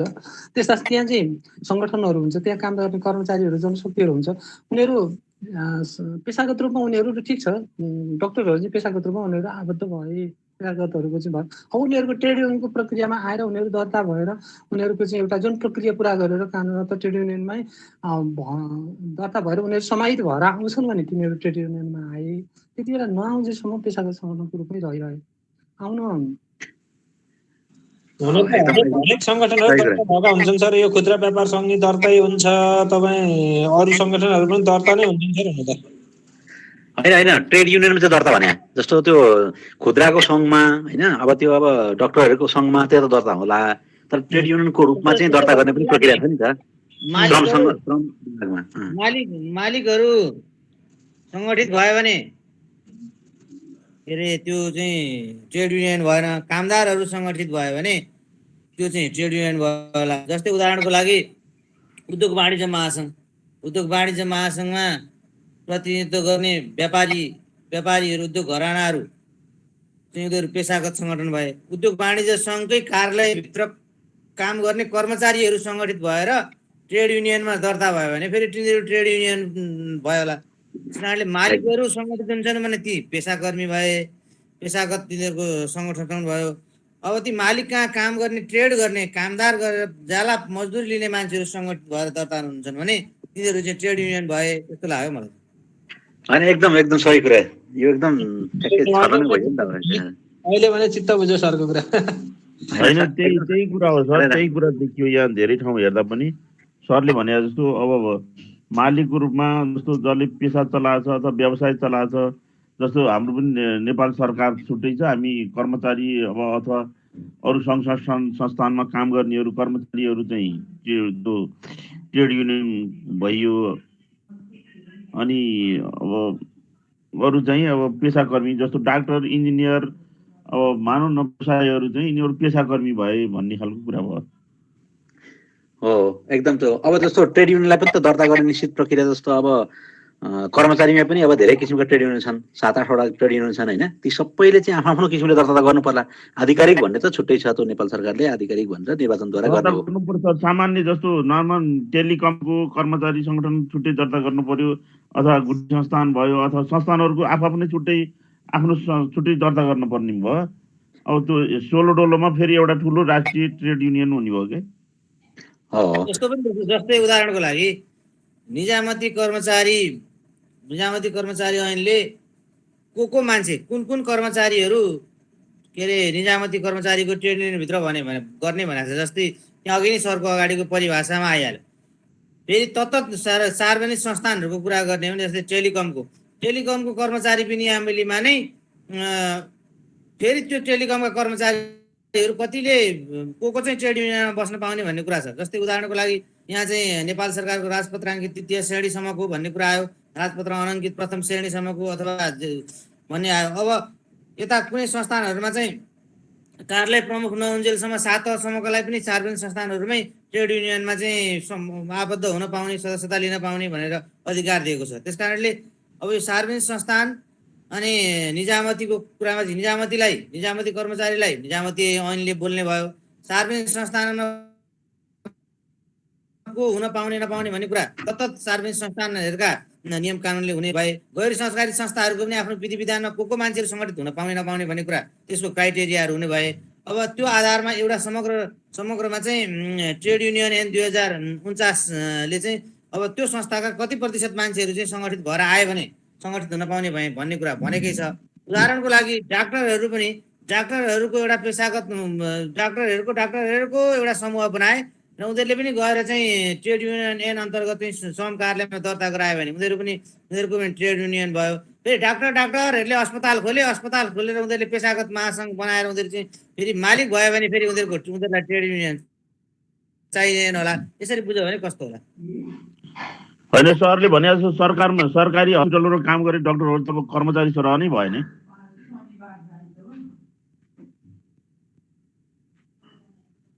होइन सर? सरले किसान सरले त नल्याउनु हो सरले भट्टाई सरले हो सर त्यो कुरा त।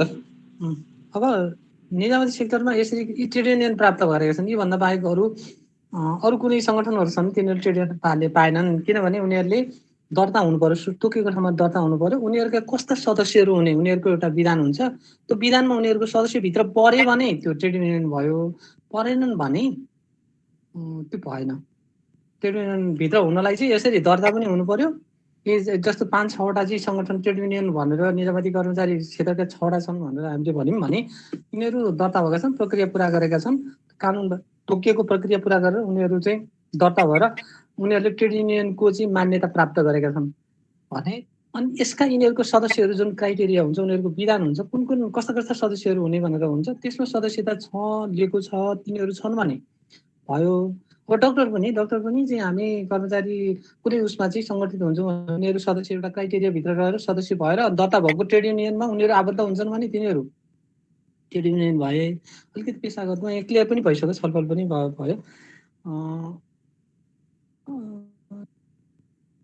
अब यसमा यिनै कुराहरू भनेको छ। म्याडमको जिज्ञासा पुरा भयो कि छैन? छैन फेरि छलफल गर्नुपर्छ। होइन सर, ठिक छ, भयो, मैले बुझ्दैछु।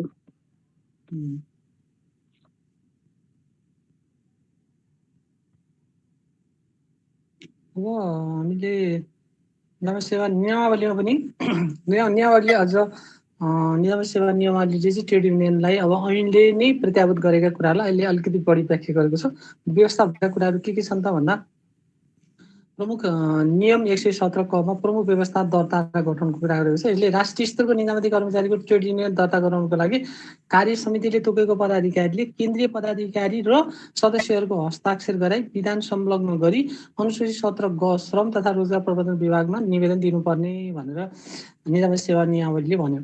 राष्ट्रिय स्तरको निजामती कर्मचारीहरूको ट्रेड युनियन दर्ता गराउनको लागि अघि जुन राष्ट्रिय स्तरको ट्रेड युनियन गरेर 6 वटा थिए तिनीहरू दर्ता गराउनको लागि के गर्नु पर्यो भने कार्य समितिको गराउनको लागि चाहिँ कार्य समितिले तोकेको पदाधिकारीले केन्द्रीय पदाधिकारी र सदस्यहरूको हस्ताक्षर गराई विधान संलग्न गरी अनुसूचित यतिमा रोजगार प्रबन्धन विभागमा दर्ता गराउनु पर्ने।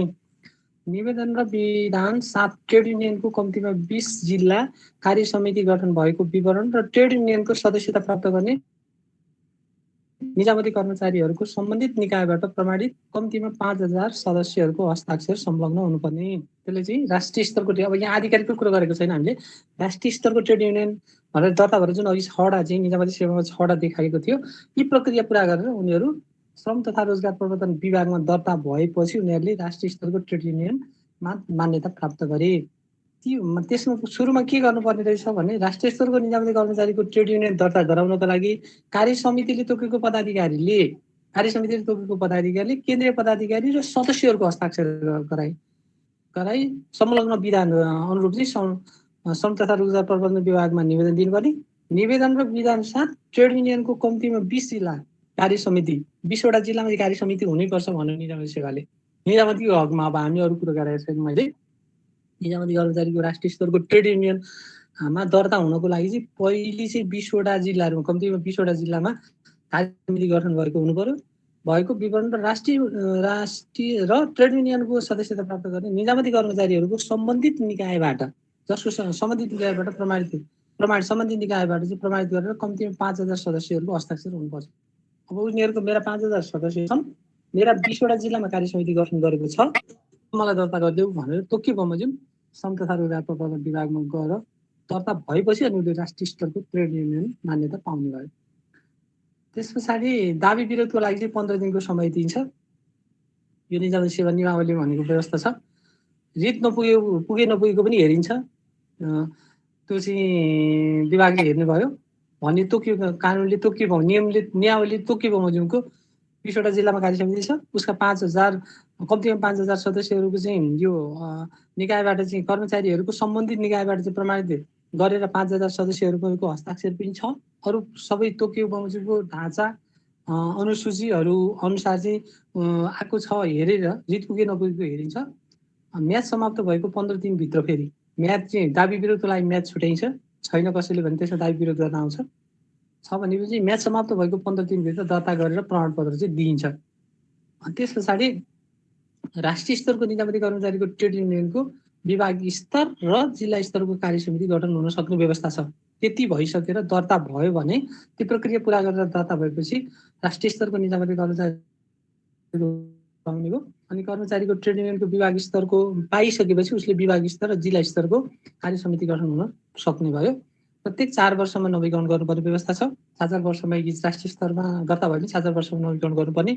आधिकारिक ट्रेड युनियनको निर्वाचनमा 105 मत प्राप्त गर्नेले 20 जिल्ला र 5000 को शर्त पुरा गर्नु नपर्ने कुरा पनि उल्लेख छ। निर्वाचनमा चाहिँ 105 मत प्राप्त गर्नेले आधिकारिक ट्रेड युनियनको निर्वाचनमा 105 मत प्राप्त गर्नेले 20 जिल्ला र 5000 को शर्त पुरा गर्नु नपर्ने कुरा चाहिँ त्यो नवीकरणको कुरामा प्रत्येक 4 वर्षमा नवीकरण गर्नुपर्ने कुरा। त्यस पछाडि ट्रेड युनियनका कामकर्ता र अधिकारको बारेमा के छ त भन्दा कर्मचारीको आधिकारिकको कुरा गरेको छैन मैले, अहिलेसम्म हामी आधिकारिकतिर गएको छैनौँ। त्यो राष्ट्रिय स्तरमा दर्ता भएको ट्रेड युनियनको कुरा मात्रै गरेका छौँ। त्यो पनि निजामती कर्मचारीको निजामती सेवा नियमावलीले निजामती कर्मचारीको ट्रेड युनियनका कामकर्ता र अधिकारको बारेमा मात्रै कुरा भइरहेछ। के भनेको छ भने कर्मचारीको हक हित संरक्षण एवं सम्वर्धन गरी निजामती सेवालाई प्रभावकारी र गतिशील बनाउन नेपाल सरकारलाई रचनात्मक सुझाव र सहयोग प्रदान गर्नु राष्ट्रिय त्यो ट्रेड युनियनको कामकर्ता र अधिकारमा एउटा चाहिँ के त भन्दा निजामती कर्मचारीको हक हित संरक्षण र सम्वर्धन गरी निजामती सेवालाई प्रभावकारी र गतिशील बनाउन नेपाल सरकारलाई रचनात्मक सुझाव र सहयोग गर्नु। यसले नेपाल सरकारलाई रचनात्मक सुझाव र सहयोग गर्नु नै छ 1 नम्बरमा। अर्को चाहिँ निजामती कर्मचारीको ट्रेड युनियनले भेला, तालिम, प्रशिक्षण, गोष्ठी लगायतका रचनात्मक एवं सृजनात्मक कार्यहरू सञ्चालन गर्न सक्नेछन्। उनीहरूले कर्मचारीको ट्रेड युनियनको भेला गर्ने, तालिम सञ्चालन गर्ने, प्रशिक्षण दिने, गोष्ठी सञ्चालन गर्ने यस्ता खालका कामहरू पनि गर्न सक्ने भनेको छ। निजामती कर्मचारीको ट्रेड युनियनलाई महासङ्घ गठन गर्ने, निजामती ट्रेड युनियन कर्मचारीलाई महासङ्घ गठन गर्ने र त्यसको सदस्य बन्ने, अन्तर्राष्ट्रिय सङ्घ वा महासङ्घको सदस्य बन्ने र आफ्ना संस्थाको तर्फबाट प्रतिनिधित्व गर्ने अधिकार छ। त्यसरी राष्ट्रिय स्तरको ट्रेड युनियन दर्ता अघिको प्रक्रिया पुरा गरेर दर्ता भएपछि त्यो निजामती कर्मचारीको ट्रेड युनियनलाई त्यसले चाहिँ महासङ्घ गठन गर्न सक्ने, त्यसको सदस्य बन्न सक्ने, महासङ्घको गठन गरेर सदस्य बन्न सक्ने अथवा त्यस्तै खालको अन्तर्राष्ट्रिय सङ्घ वा महासङ्घको सदस्य पनि बन्न सक्छ। राष्ट्रिय स्तरको ट्रेड युनियन हुनु पर्यो त्यो अन्तर्राष्ट्रिय सङ्घ वा महासङ्घको सदस्य बन्नको लागि, अनि आफ्ना संस्थाको तर्फबाट प्रतिनिधित्व पनि पठाउन सक्छ। त्यस्ता अन्तर्राष्ट्रिय सङ्घ महासङ्घमा प्रति सदस्यहरू बन्ने र आफ्ना सदस्यहरूको तर्फबाट प्रतिनिधित्व गर्ने अधिकार पनि राष्ट्रिय स्तरको ट्रेड युनियन अधिकार प्राप्त गरिसकेपछि मात्रै गर्न सक्छ। अहिले हामी अहिलेसम्म आधिकारिकमा आइसकेका छैनौँ। अर्को चाहिँ उसको काम कर्ता र अधिकारमा के छ भन्दा निजामती सेवासँग सम्बन्धित कानुनको निर्माण गर्दा नेपाल सरकारले निजामती कर्मचारीको आधिकारिक ट्रेड युनियनको सल्लाह र सुझाव लिन सक्नेछ भनेको छ। ट्रेड युनियन अब चाहिँ यहाँ आधिकारिकको कुरा आयो। अब निजामती सेवासँग सम्बन्धित कानुनको निर्माण गर्दा नेपाल सरकारले निजामती कर्मचारीको आधिकारिक ट्रेड युनियनको सल्लाह र सुझाव लिन सक्नेछ। लिन सक्ने मात्रै कुरा गरेको छ, फेरि यहाँ लिनै पर्नेछ भनेको चाहिँ छैन, लिन सक्ने भनेको छ। अहिले आयो आधिकारिकको। राष्ट्रिय स्तरका ट्रेड युनियन र आधिकारिक ट्रेड युनियनका पदाधिकारीबाट आफ्नो कार्यक्षेत्र अनुकूल स्थानमा सरुवाको माग भएमा अख्तियारवालाले सो अनुकूल हुने गरी सरुवा गर्ने व्यवस्था मिलाउनु पर्नेछ। राष्ट्रिय स्तरका ट्रेड युनियन र आधिकारिक ट्रेड युनियनका पदाधिकारीबाट आफ्नो कार्यक्षेत्र अनुकूल स्थानमा सरुवाको माग भएमा अख्तियारवालाले सो अनुकूल हुने गरी सरुवा गर्ने व्यवस्था मिलाउनु पर्नेछ। यिनीहरूको काम कर्ता र अधिकारको कुरा। अर्को छ राष्ट्रिय स्तरको ट्रेड युनियनका केन्द्रीय पदाधिकारीहरू र सदस्यहरूलाई युनियन सम्बन्धी स्वदेश तथा वैदेशिक सेमिनार, गोष्ठी, अधिवेशन, सङ्गठन सम्बन्धी कार्य आदि कार्यक्रममा भाग लिनका लागि नेपाल सरकारलाई आर्थिक दायित्व नपर्ने गरी एवं वर्षमा बढीमा 30 दिनसम्मको काजको व्यवस्था गर्न सकिन्छ। उनीहरूलाई विशेष खालको चाहिँ सुविधा पनि भयो। राष्ट्रिय स्तरको ट्रेड युनियनका केन्द्रीय पदाधिकारी र सदस्यहरूलाई युनियन सम्बन्धी उनीहरूको राष्ट्रिय स्तरको ट्रेड युनियनमा दर्ता भएर उनीहरू राष्ट्रिय स्तरको ट्रेड युनियनको अधिकार प्राप्त गरेपछि उनीहरूका समानान्तर त्यस्तै प्रकृतिका अरू सङ्गठन अन्तर्राष्ट्रिय सङ्घ सङ्गठनहरूमा आबद्ध हुने कुराहरू पनि थियो। त्यस्ता आबद्ध भएका युनियनहरू सम्बन्धित स्वदेशी तथा विदेशी सेमिनारमा जानु पर्यो, गोष्ठीमा जानु पर्यो, अधिवेशनमा जानु पर्यो अथवा सङ्गठन सम्बन्धी अरू कुनै काम लिएर जानु पर्यो भने तिनीहरूलाई नेपाल सरकारले आर्थिक दायित्व नपर्ने गरी विदेश गएको कारणले उनीहरूले त्यो आर्थिक सुविधा चाहिँ लिन पाएनन्, तर दायित्व नपर्ने गरी वर्षमा बढीमा 30 दिनसम्मको चाहिँ काजको व्यवस्था गर्न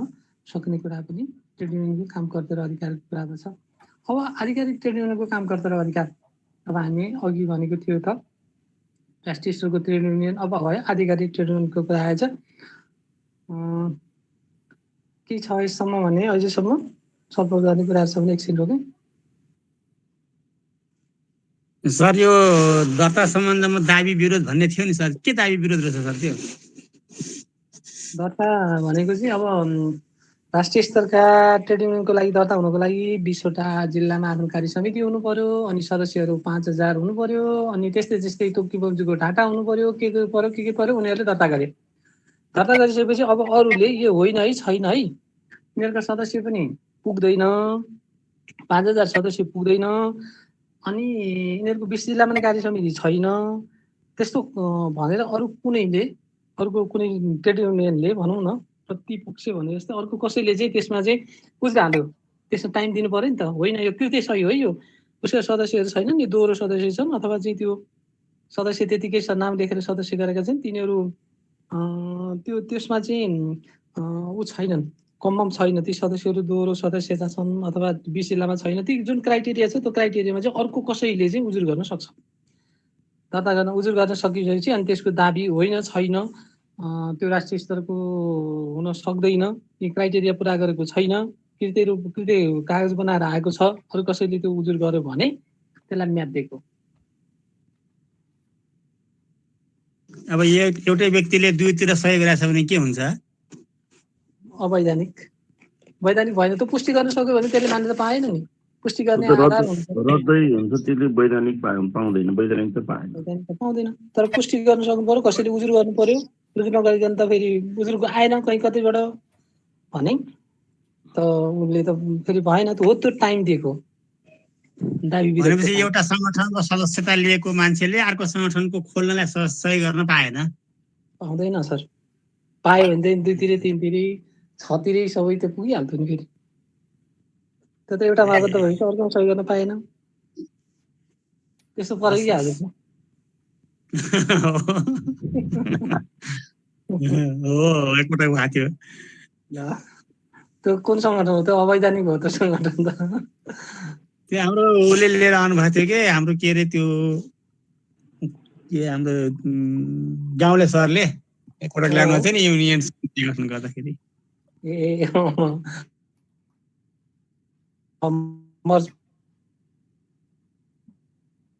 पछि त्यो गठन गर्ने बेलामा ल्याउनु मात्रै धेरै सही गरिदिएको थिएँ कि मैले पनि गरेको थिएँ। त्यसै कमी कमजोरीहरू हुन्छ तर हो त्यसैको समय हो त्यो त्यो चाहिँ दाबी विरोध दाबी चाहिँ राख्ने भनेको अवधि भनेको त्यही हो।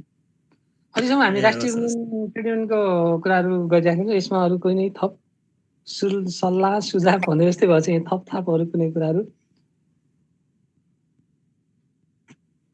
कृष्ण सर सन्तोष सर को हुनुहुन्छ अरू यस सम्बन्धमा म अलिकति स्पष्ट पार्नु सर हस् हाम्रो पुष्परी सरको जिज्ञासालाई लिएर कुरो के हो भन्नुहुन्छ भने सम्बन्धित कर्मचारी सम्बन्धित कार्यालयको सम्बन्धित ट्रेड युनियन प्रति आबद्ध हो भन्ने फर्मेट छ त्यो फर्मेटमा चाहिँ उसले नाम पद सङ्केत नम्बर र उसले सही गरेको सम्बन्धित कार्यालयको प्रशासनको प्रमुखले सही गरेर लगेर दर्ता गराउने विषयको कुरा हो सर यो।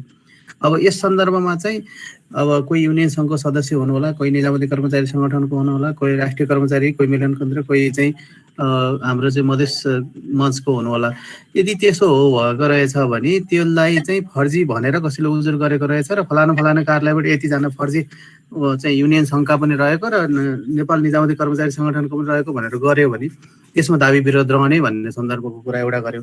एउटा 20वटा जिल्ला कार्य समिति गठन गरिसक्नु पर्ने र अर्को 5000 को हस्ताक्षर भनेकोमा त्यो हस्ताक्षरमा चाहिँ 5000 भन्दा अब उसले 10,000 लगेको रहेछ भने 5000 को न्यूनतम पुर्याएको रहेछ भने त्यसको दर्ता दाबी विरोध रहँदैन भन्ने एउटा सन्दर्भ त्यो रहेछ।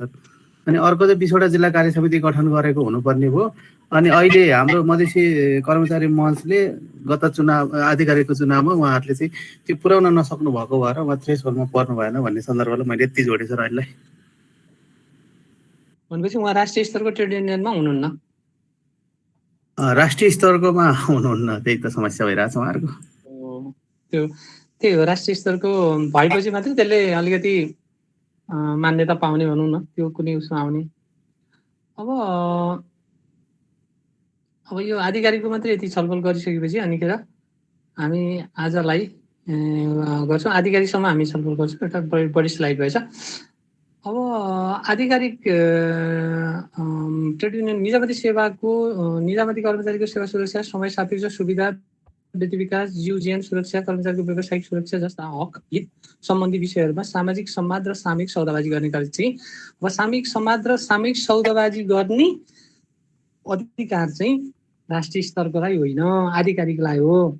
राष्ट्रिय स्तरका नयाँ सरमेम्बरहरू कोही हुनुहुन्छ जिज्ञासा हुनुहुन्छ नि यहाँ झुकिने कुरा छ। यहाँ अघिको दर्ता भनेको राष्ट्रिय स्तरको ट्रेड युनियनको दर्ता भयो। अब भनेको चाहिँ आधिकारिकको चाहिँ चुनाव भएर आधिकारिकबाट एउटा आधिकारिक हुन्छ आधिकारिक मान्यता प्राप्त गरेको हुन्छ अथवा आधिकारिकको एउटा मात्रै नभएर आधिकारिकको जो चुनाव भएर जुन खालको एउटा कम्बिनेसन बन्छ आधिकारिक ट्रेड युनियनको त्यसले मात्रै अब सामूहिक सौदाबाजी कर्मचारीको सेवाको सुरक्षाको कुरामा समय सापेक्ष सुविधाको कुरामा अब समय सापेक्ष सुविधा गर्नु पर्यो तल बढाउनु पर्यो कर्मचारीको सेवा सुरक्षामा चाहिँ सुविधा चाहिँ सुरक्षाको प्रत्याभूत गर्नु पर्यो अथवा व्यक्ति विकासका चाहिँ कुराहरू भएन व्यक्ति विकास कर्मचारीको बढोत्तरी व्यक्ति विकासको अवसर पाइएन भनेर जीवजानको सुरक्षा कर्मचारीको जीवजानको सुरक्षा भएन कर्मचारीको व्यावसायिक सुरक्षा पनि भएन भनेर भन्न उनीहरूको हक हितका कुराहरू गरेर अगाडि जानु पर्यो भने त्यो सामाजिक संवाद र सामूहिक सौदाबाजी गरेर चाहिँ आधिकारिक ट्रेड युनियनले मात्रै गर्न सक्छ। राष्ट्रिय स्तरको ट्रेड युनियन जुन अघि देखाएका 6वटा थिए तिनीहरूलाई पूर्णत अधिकार चाहिँ छैन। यो अब चाहिँ आधिकारिक नै चाहिँ यी कुराहरूमा अग्रसर हुने हो। त्यो चाहिँ कामकर्ता र अधिकारमा पर्छ आधिकारिक ट्रेड युनियनको। अब अलिकति यो पछाडि हामी राष्ट्रिय र ट्रेड युनियनको के कुराहरू छ भनेर अलिकति फरक पनि छलफल गरौँला। अर्को पक्ष भनेको कर्मचारीको हकको संरक्षण र सम्वर्धन गरी निजामती सेवालाई प्रभावकारी र गतिशील बनाउन नेपाल सरकारलाई रचनात्मक सुझाव र सहयोग गर्ने र सो सम्बन्धमा विभिन्न कार्यक्रमहरू सञ्चालन गर्न पाउने त्यो गर्न पाउने। यिनीहरूले चाहिँ आधिकारिक ट्रेड युनियनको अर्को काम भनेको चाहिँ के हो भने कर्मचारीको सामूहिक हितको संरक्षण सम्वर्धन गर्न र निजामती सेवालाई प्रभावकारी, कुशल, व्यवस्थित, प्रभावकारी बनाउनु पर्यो भने नेपाल सरकारलाई चाहिँ के गर्नु त भन्दा रचनात्मक सुझाव दिनु पर्यो। यसो भयो भने कर्मचारीहरूको हक हित पनि संरक्षण हुन्छ, उनीहरूको सम्वर्धन पनि हुन्छ, उनीहरूको क्षमता विकास पनि हुन्छ, उनीहरूको कार्य प्रक्रिया कार्य सम्पादनमा चाहिँ कुशलता पनि हुन्छ, उनीहरूको कार्य सम्पादन प्रभावकारी गतिशील बनाउन सकिन्छ। यी कामहरू गर्नु पर्यो भनेर नेपाल सरकारलाई उनीहरूले सुझाव दिन सक्छन्, रचनात्मक सुझावहरू दिन सक्छन्, उनीहरूले सुझाव दिएर सहयोग गर्न सक्छन्। यसो हुनसक्छ भनेर। किनभने आधिकारिक ट्रेड युनियन जुन पदाधिकारी छ उनीहरूले चाहिँ कर्मचारीप्रति चाहिँ के भने उत्तरदायी भएका हुन्छन्। उनीहरू चुनाव जितेर आफ्नो वैधानिकता पाएर आएका हुन्छन्। भोलि फेरि चुनावका कुराहरू हुन्छन्। उनीहरूले चाहिँ के उत्तरदायी चाहिँ के हुन्छ भन्दा आफ्नो सदस्यहरूप्रति भएको हुनाले सदस्यहरूको हित, सदस्यहरूको चाहिँ सुविधा, सदस्यहरूको चाहिँ उसको सदस्यहरूको लागि चाहिँ के भने उनीहरूलाई प्रभावकारी बनाउने, गतिशील बनाउने भन्दाखेरि यसो गर्दाखेरि चाहिँ त्यो कर्मचारीको हित भलाइ कल्याण पनि हुन्छ। राज्यको तर्फ तिनै जनशक्तिले चाहिँ हो राज्य सञ्चालन गर्दा भोलि जनतालाई सेवाहरू प्रवाह गर्ने, उनीहरूलाई गुणस्तरीय सेवा प्रवाह गर्ने कुरामा उनीहरूको दक्षताको कुरा होला। अब के खालको कस्तो खालको चाहिँ यस्तो गर्न सकिन्छ भनेर नेपाल सरकारलाई सुझाव, रचनात्मक सुझाव दिने काम आधिकारिक ट्रेड युनियनबाट हुन्छ। एउटा कुरा के भने आधिकारिक ट्रेड युनियनको काम गर्दै भोलि हामीले फोकस गर्नुपर्ने कहीँ बोल्दाखेरि, लेख्दाखेरि अथवा कुनै सन्दर्भमा नि कुराहरू गर्दाखेरि चाहिँ के हुनु पर्यो भने एउटा आधिकारिक ट्रेड युनियनलाई के हुन्छ भने सामाजिक संवाद र सामूहिक सौदाबाजी गर्ने अधिकार छ। रचनात्मक सहयोगको लागि सुझाव, नेपाल सरकारलाई सुझाव दिने अर्को काम पर्छ यसले। अब यो अलिक जिम्मेवार हुन्छ आफ्नो सदस्यहरूप्रति, यसले अलिक वैधानिकता प्राप्त गरेको हुन्छ। त्यस कारणले उसले चाहिँ सामूहिक संवाद र सामूहिक सौदाबाजी गर्नु पर्यो। भोलिका दिनमा कर्मचारीहरूले कुनै सेवा सुविधाका कुराहरू लिएर, सुरक्षाका कुराहरू लिएर, वृत्ति विकासका कुराहरू लिएर, व्यवसाय सुरक्षाका कुराहरू लिएर भोलि कुनै खालको आन्दोलन गर्नु पर्यो, कुनै खालको चाहिँ प्रेसर, नेपाल सरकारलाई कुनै खालको चाहिँ प्रेसर दिनु पर्यो, कुनै खालको वैधानिकता अगाडि बढ्नु पर्यो भने उनीहरू यो सामाजिक भाग राखेर अगाडि जानु पर्यो भनेपछि यो अग्रसर भएर जाने भनेको चाहिँ आधिकारिक ट्रेड युनियनलाई मात्रै हुन्छ। यिनीहरूले सामाजिक संवाद र सामूहिक सौदाबाजी गर्न सक्छन्। नेपाल सरकारलाई रचनात्मक सुझाव यस्ता खालका कार्यक्रमहरू पनि सञ्चालन गर्न सक्छन्। त्यस पछाडि आधिकारिक ट्रेड युनियनको युनियनमा संलग्न निजामती कर्मचारीहरूको राष्ट्रिय स्तरको ट्रेड युनियन तथा अन्य युनियनहरूको बिचमा चाहिँ समन्वय कायम गर्नु पनि पर्छ। यिनीहरूको फेरि अर्को आधार स्तम्भ भनेको त के हुन्छ भने यिनीहरूको कम्बिनेसन हुन्छ। राष्ट्रिय स्तरको ट्रेड युनियनकै कम्बिनेसन हुन्छ आधिकारिक ट्रेड युनियन। त्यस कारणले यिनीहरू एउटा त्यस्तो संरचना बनाएको छ कि यिनीहरू त्यो कम्बिनेसनले गर्दा चाहिँ राष्ट्रिय स्तरको ट्रेड युनियनसँग पनि उनीहरूले फिडब्याक लिनुपर्ने हुन्छ। आफ्नो सदस्यहरू त छँदैछन्, आफ्नो सदस्यहरू भन्दा पनि त्यो राष्ट्रिय स्तरको ट्रेड युनियनबाट नै आधिकारिक ट्रेड युनियन बनेको हुनाले त्योसँग नै कम्बिनेसन भएको हुनाले उनीहरू बिचमा चाहिँ समन्वय कायम गर्ने हुन्छ नि। अहिले पनि देखिन्छ निजामती सेवामा चाहिँ कुनै पनि आधिकारिक ट्रेड युनियनमा आबद्ध हुने विभिन्न पदाधिकारीहरू ती राष्ट्रिय स्तरको ट्रेड युनियनसँग आबद्ध भएका सदस्यहरूबाट कम्बिनेसन भएर एउटा आधिकारिक बनेको छ। उनीहरूले पनि त आफ्नो कुराहरू एउटा महासचिव एउटा सङ्गठनबाट भएको होला, अध्यक्ष चाहिँ अर्को सङ्गठनबाट भएको होला, अरू सदस्य सङ्गठनबाट भएको होला, कोषाध्यक्षहरूको सङ्गठन भएको होला। उनीहरूले पनि आफ्नो चाहिँ त्यो मलाई अलिकति चार्ज राख्नुपर्ने भयो।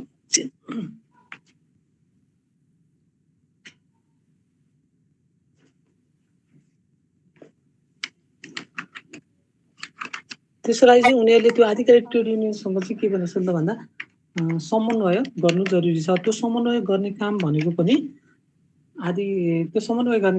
आधिकारिक ट्रेड युनियनको हो।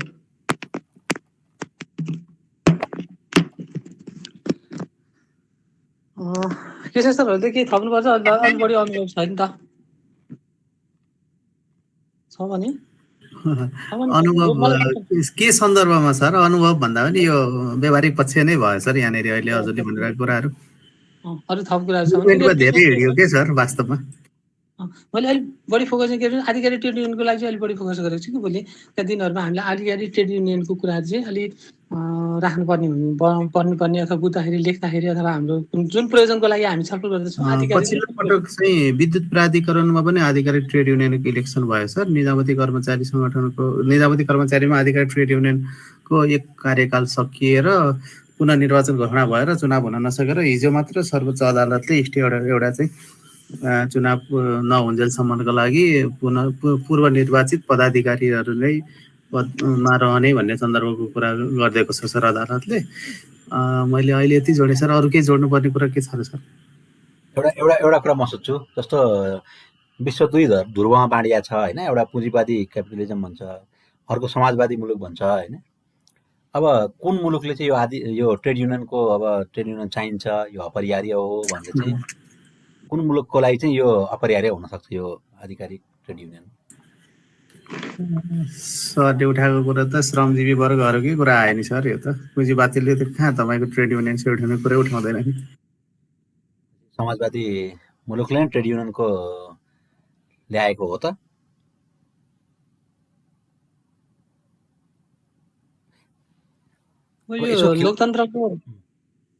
लोकतान्त्रिकबाट आएको केबाट हो भन्नु त? लोकतान्त्रिक परिपाटी नै हो यो एउटा। यसमा चाहिँ खास कस्तो हो भने अब सामूहिक सौदाबाजी गर्ने सहकर्मीहरूले नेतृत्व गर्यो भने सहजीकरण रहन्छ भन्ने कुरा हो सर। यसमा पोर्टफोलियोलाई चाहिँ हायरार्कीलाई चाहिँ नेतृत्व प्रदान गरियो अथवा उपल्लो पदले चाहिँ तल्लो पदमा चाहिँ साइक्लिङ सिस्टम ल्याउँछ र त्यो साइक्लिङ सिस्टमलाई चाहिँ समान पदकोले नेतृत्व गर्यो, त्यसलाई चाहिँ आधिकारिक बनाएर एउटा पद प्रतिनिधित्व गराइयो भने त्यसले चाहिँ रचनात्मक र सृजनात्मक क्षमतामा विकास गराउँछ, ट्रेड युनियन मुभमेन्टलाई सहजीकरण गर्छ भन्ने कन्सेप्ट हो कि सर यो। त्यति मात्रै हो। अब यो ट्रेड युनियन मुभमेन्टको बारेमा चाहिँ जस्तो अब अमेरिकाले पक्षपोषण गर्छ कि रसियाले गर्छ भनेर हामीले एकै जवाफमा आन्सर दिनुपर्दा कसले गर्छ सर? फ्रान्सबाट सुरु भएको ट्रेड युनियन मुभमेन्ट अब फ्रान्सको राज्य क्रान्ति, फ्रान्सको इतिहास बुझिरहनु भएको सर, मजाक नगर्नु न। यसरी क्वेसन राख्यो भने जस्तै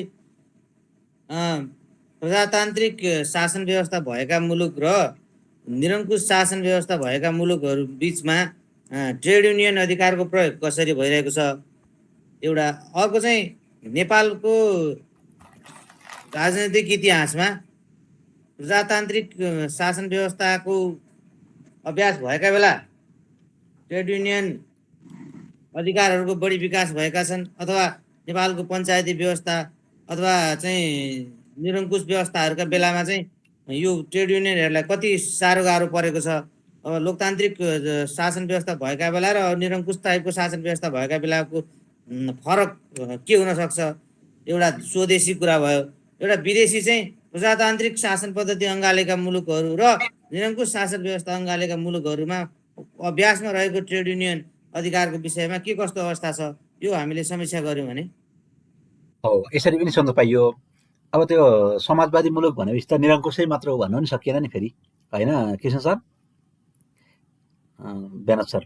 तिनीहरूलाई निरङ्कुश भन्न सकिएन। अब राजनीतिक अब निरङ्कुश त भन्न सकिएन। अब निरङ्कुश पनि भन्छन् फेरि अब प्रजातान्त्रिक शक्तिहरूले चाहिँ तिनीहरू चाहिँ निरङ्कुश भयो, तिनीहरूमा दलीय व्यवस्था छैन भन्छन्। अब त्यसलाई आफ्नो तर्फबाट समीक्षा गर्न सकिन्छ। कुन मुलुकले चाहिँ कुन ध्रुवले चाहिँ जस्तो विश्वमा दुई ध्रुव देखिया छ, एउटा क्यापिटलिजम र अर्को सोसियलिजम। कुन ध्रुवले चाहिँ यो ट्रेड युनियनहरू गठन गर्नुपर्छ होइन, यसको विकास गर्नुपर्छ, ट्रेड युनियनमा अधिकार राख्नुपर्छ कामदारहरूको भनेर चाहिँ कसले चाहिँ यसको पक्षपोषण गर्छ वा कसले चाहिँ यसको वकालत गर्छ भन्ने विषय मैले राखेँ। यसको जवाफ चाहियो।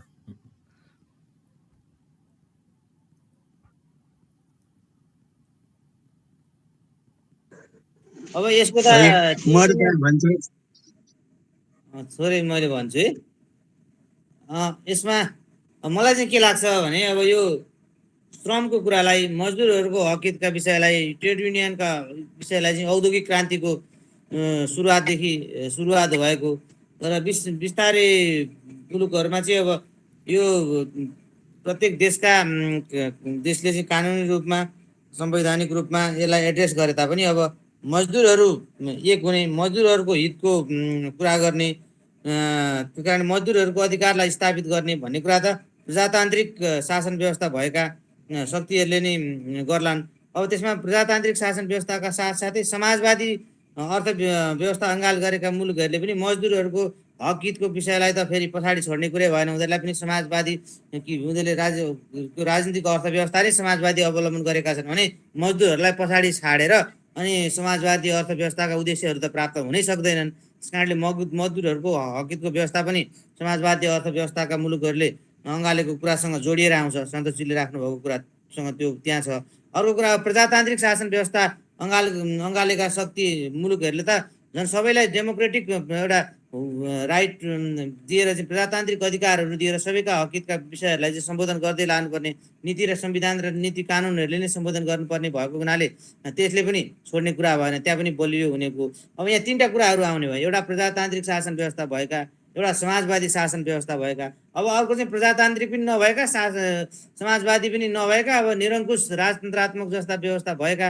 अब निरङ्कुश शासन व्यवस्था भएकाले त आफ्नो हातमा मात्रै शक्ति राख्ने, सबैलाई बोल्न नदिने, सबैको ले चाहिँ आफूलाई चाहिँ उसलाई चाहिँ मालिक र दासको व्यवहार गर्ने भन्ने कन्सेप्टबाट चाहिँ निरङ्कुश शासन व्यवस्था अगाडि बढेको हुनाले त्यहाँ त ट्रेड युनियन कर्मीहरूको मजदुरहरूको हक अधिकार चाहिँ अलिक कुण्ठित नै हुने होला। त्यस कारणले यी तीनवटा क्याटेगोरीमा राखेर हामीले समीक्षा गऱ्यौँ भने अलिक सजिलो हुन्छ कि जस्तो लाग्छ।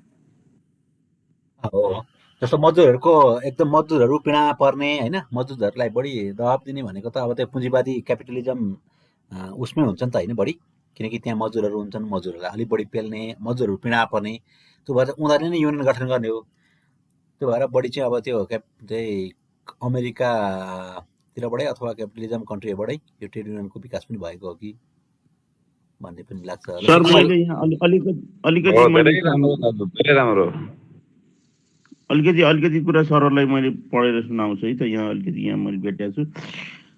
पेसागत रूपमा कर्मचारीहरू सर्वप्रथम फ्रान्समा सङ्गठित भए, बेलायत तथा अमेरिकामा पनि त्यसपछि निजामती कर्मचारीहरूलाई सङ्गठन खोल्ने र सामूहिक सौदाबाजी गर्ने अधिकार प्रदान गरियो। फ्रान्समा कर्मचारीले पदमा रहँदा चुनावमा भाग लिन पाउने र निर्वाचित भएपछि समेत राजीनामा गर्न नपर्ने कानुनी प्रावधान छ। निर्वाचित पदावधि सकिएपछि पुनः आफ्नो पदमा फर्कन सक्ने व्यवस्था छ। ब्राजिल, दक्षिण अफ्रिका, जापान, दक्षिण कोरियामा विधिवत रूपमा दर्ता भएका ट्रेड युनियनहरूलाई कानुनी मान्यता प्रदान गरी सामूहिक सौदाबाजी गर्ने अधिकार प्रदान गरिएको छ। भारतमा पनि ट्रेड युनियन को गतिविधि सञ्चालन गर्न पाउने छ। नेपालमा अन्तरिम संविधान 2063ले मात्रै आधिकारिक ट्रेड युनियन खोलेर संवैधानिक अधिकार प्रदान गरेको भन्ने कुरो र 2072 सालको संविधानमा पनि यो ट्रेड युनियनको मौलिक हकको रूपमा समावेश भए पनि निजामती कर्मचारी हकमा प्राप्त हुने वा नहुने भन्ने सम्बन्धमा मौन रहेको देखिन्छ भनेको छ। यो कुरा भयो। सरले अहिले कुरा उठाउनु भएको कुन कुन देशमा खोल्न पाइने अथवा कहाँ कहाँ हुन सक्छ भन्ने कुरा यस्तो रहेछ सर। अन्तर्राष्ट्रिय श्रम सङ्गठन 1949 को जेनेभा कन्भेन्सनमा सङ्गठित हुने, सामूहिक सौदाबाजी गर्ने विषयहरू समावेश भए पनि राज्य प्रशासनमा संलग्न सरकारी कर्मचारीहरूको पद उपर यो महासन्धि लागू नहुने तथा त्यस्ता कर्मचारीको अधिकार वा स्थितिमा प्रतिकूल असर पर्ने गरी महासन्धिको व्याख्या गरिने छैन भन्ने उल्लेख छ। यसले सार्वजनिक क्षेत्रमा ट्रेड युनियनको अधिकार दिने वा नदिने विषयमा सम्बन्धित राज्यको क्षेत्राधिकार भएको र अन्तर्राष्ट्रिय कानुनको विषय हुन नसक्ने पुष्टि गर्छ भन्छ सर। यहाँ चाहिँ यस्तो कुरा लेखेको छ, यो सम्बन्धित राज्यको कुरा हो, ट्रेड युनियन खोल्न दिने नदिने अब यसको अन्तर्राष्ट्रिय कुनै छैन भनेर यहाँ उल्लेख गरेको छ सर। एउटा कुरा यस्तो रह्यो सरको कुरा, ठिकै कानुनी व्यवस्थाको कुरा रह्यो हुन्छ। अब आइएलओलाई कसैले समर्थन गर्न सक्ने भयो, कसैले नगर्न सक्ने भयो। तर एउटा कुरा के चाहिँ साँचो हो भने हरेक देशमा श्रमिक छन् सर, चाहे त्यो जुनसुकै अर्थव्यवस्था अँगालेको राष्ट्र होस्। त्यसो र यो ट्रेड युनियन हुनुपर्छ नै भन्ने मागको रूपमा हुनुपर्छ जस्तो लाग्छ मलाई। चाहे त्यो अब पुँजीगत अर्थव्यवस्था सँगालेको राष्ट्र होस्, चाहे अब नन पुँजीगत भनौँ न, तर श्रमिकता जहाँ पनि हुन्छन् नि। त्यसो ट्रेड युनियनको व्यवस्था त अब सामान्यतया हेर्दा प्रजातान्त्रिक मुलुकहरूले यसलाई अलिकति अधिकार दिएको र कानुनमा व्यवस्था गरेको देखिन्छ। अब कतिपय देशले नगरेको देखिएला, तर यसको आवश्यकता र पर्साईको हिसाबले हेर्ने हो भने त संसारभरि नै ट्रेड युनियन छन्। अब श्रमिक छन्, श्रमिक हुने बित्तिकै ट्रेड युनियनको आवश्यकता हुन्छ भनेर बुझ्दा कसो होला? त्यो हो, तर दिने नदिने भन्ने कुरा राज्यको क्षेत्राधिकार भएको भन्ने कुरा हो यहाँ चाहिँ लेख्यो कुरा एकदम राज्यले चाहिँ त्यसलाई अब कानुनी व्यवस्थाकै रूपमा चाहिँ दिने नदिने राज्यको आफ्नो कुरा भयो। तर पनि के हो त भन्दाखेरि श्रमिक बिनाको त कुनै पनि देश छैन संसारमा। छैन त्यो त हुने कुरै भएन, चल्दैन। हो त्यो कारणले गर्दाखेरि पर्सेको हिसाबले देख्दा प्रजातान्त्रिक मुलुकहरूले नै बढी दिएको चाहिँ देखिन्छ। हो ठिक हो सर, सरको भनाइ चाहिँ एकदम ठिक हो। अब अर्को मेरो एउटा जिज्ञासा छ सर, अब हाम्रो यो ऐन बन्ने बेलामा पनि व्यापक कुरा उठ्यो होइन। अब यो आधिकारिक ट्रेड युनियन र अनि त्यसपछि अन्य ट्रेड युनियनको कुरा छ। अब भातृ सङ्गठन राजनीतिक दलको नहुने भनेर पनि उल्लेख गरेको देखियो। तर हाम्रो कन्टेक्स्टमा हेर्ने हो भने अब सर्लकै भातृ सङ्गठनभन्दा फरक देखिन्छ जस्तो लाग्दैन मलाई। अर्को कुरा, आधिकारिक ट्रेड युनियन भइसकेपछि यी अन्य ट्रेड युनियनहरू किन चाहिए? यसको अब आखिर कलेक्टिभ बार्गेनिङ त आधिकारिक ट्रेड युनियनले गर्दो रहेछ। त्यसो भने ती अरू ट्रेड युनियनहरूको खास आवश्यकता किन रह्यो जस्तो लाग्छ मलाई। र अनि त्यो ऐन बनाउने बेला पनि व्यापक विरोध भएर नराख्ने भन्ने कुरालाई पछि गएर राख्ने गरेर ऐनको ड्राफ्ट भयो भनौँ न, अब नयाँ बन्दै गरेको ऐन। अब त्यसो हो भने यो आधिकारिक ट्रेड युनियन हो भने अरू ट्रेड युनियनको आवश्यकता किन हो भन्ने एउटा जिज्ञासा रह्यो मेरो।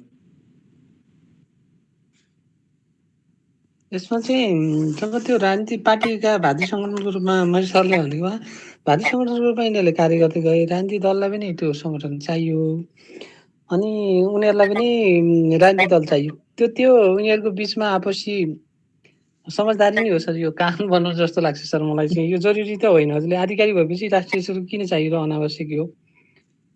त्यही नै हो सर यो हाम्रो सन्दर्भमा चाहिँ। अनि नि सर यो ट्रेड युनियन भन्ने कुरा त निजी क्षेत्रसँग सम्बन्धित बढी विषय हो। सरकार निजामती कर्मचारी आफैमा सरकार हो नि त होइन। सरकारमै किन चाहियो त यो? त्यो त यस्तो रहेछ, अरू मुलुकहरूमा पनि रहेछ निजामती कर्मचारीहरूलाई ट्रेड युनियन अधिकार। भारतमा पनि, नेपालमा, अरू विकसित मुलुकहरू दिने चलन रहेछ। तिनीहरूलाई चाहिँ अब निजामती सेवालाई चाहिँ पुरै के भने ऊ छैन नि त। यो पनि यो चलन त प्रचलन त रहेछ।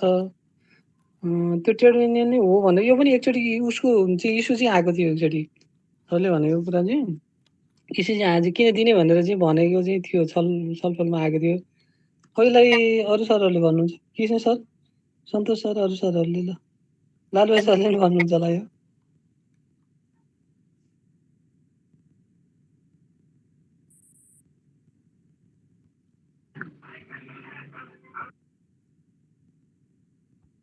हजुर के सर के विषय हो?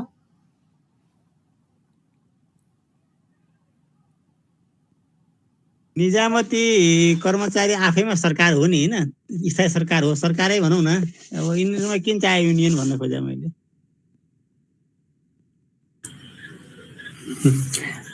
पुष्प सरको जिज्ञासा अरू सरहरूले भेटाइदिए सहज हुने थियो भन्ने लाग्छ मलाई त।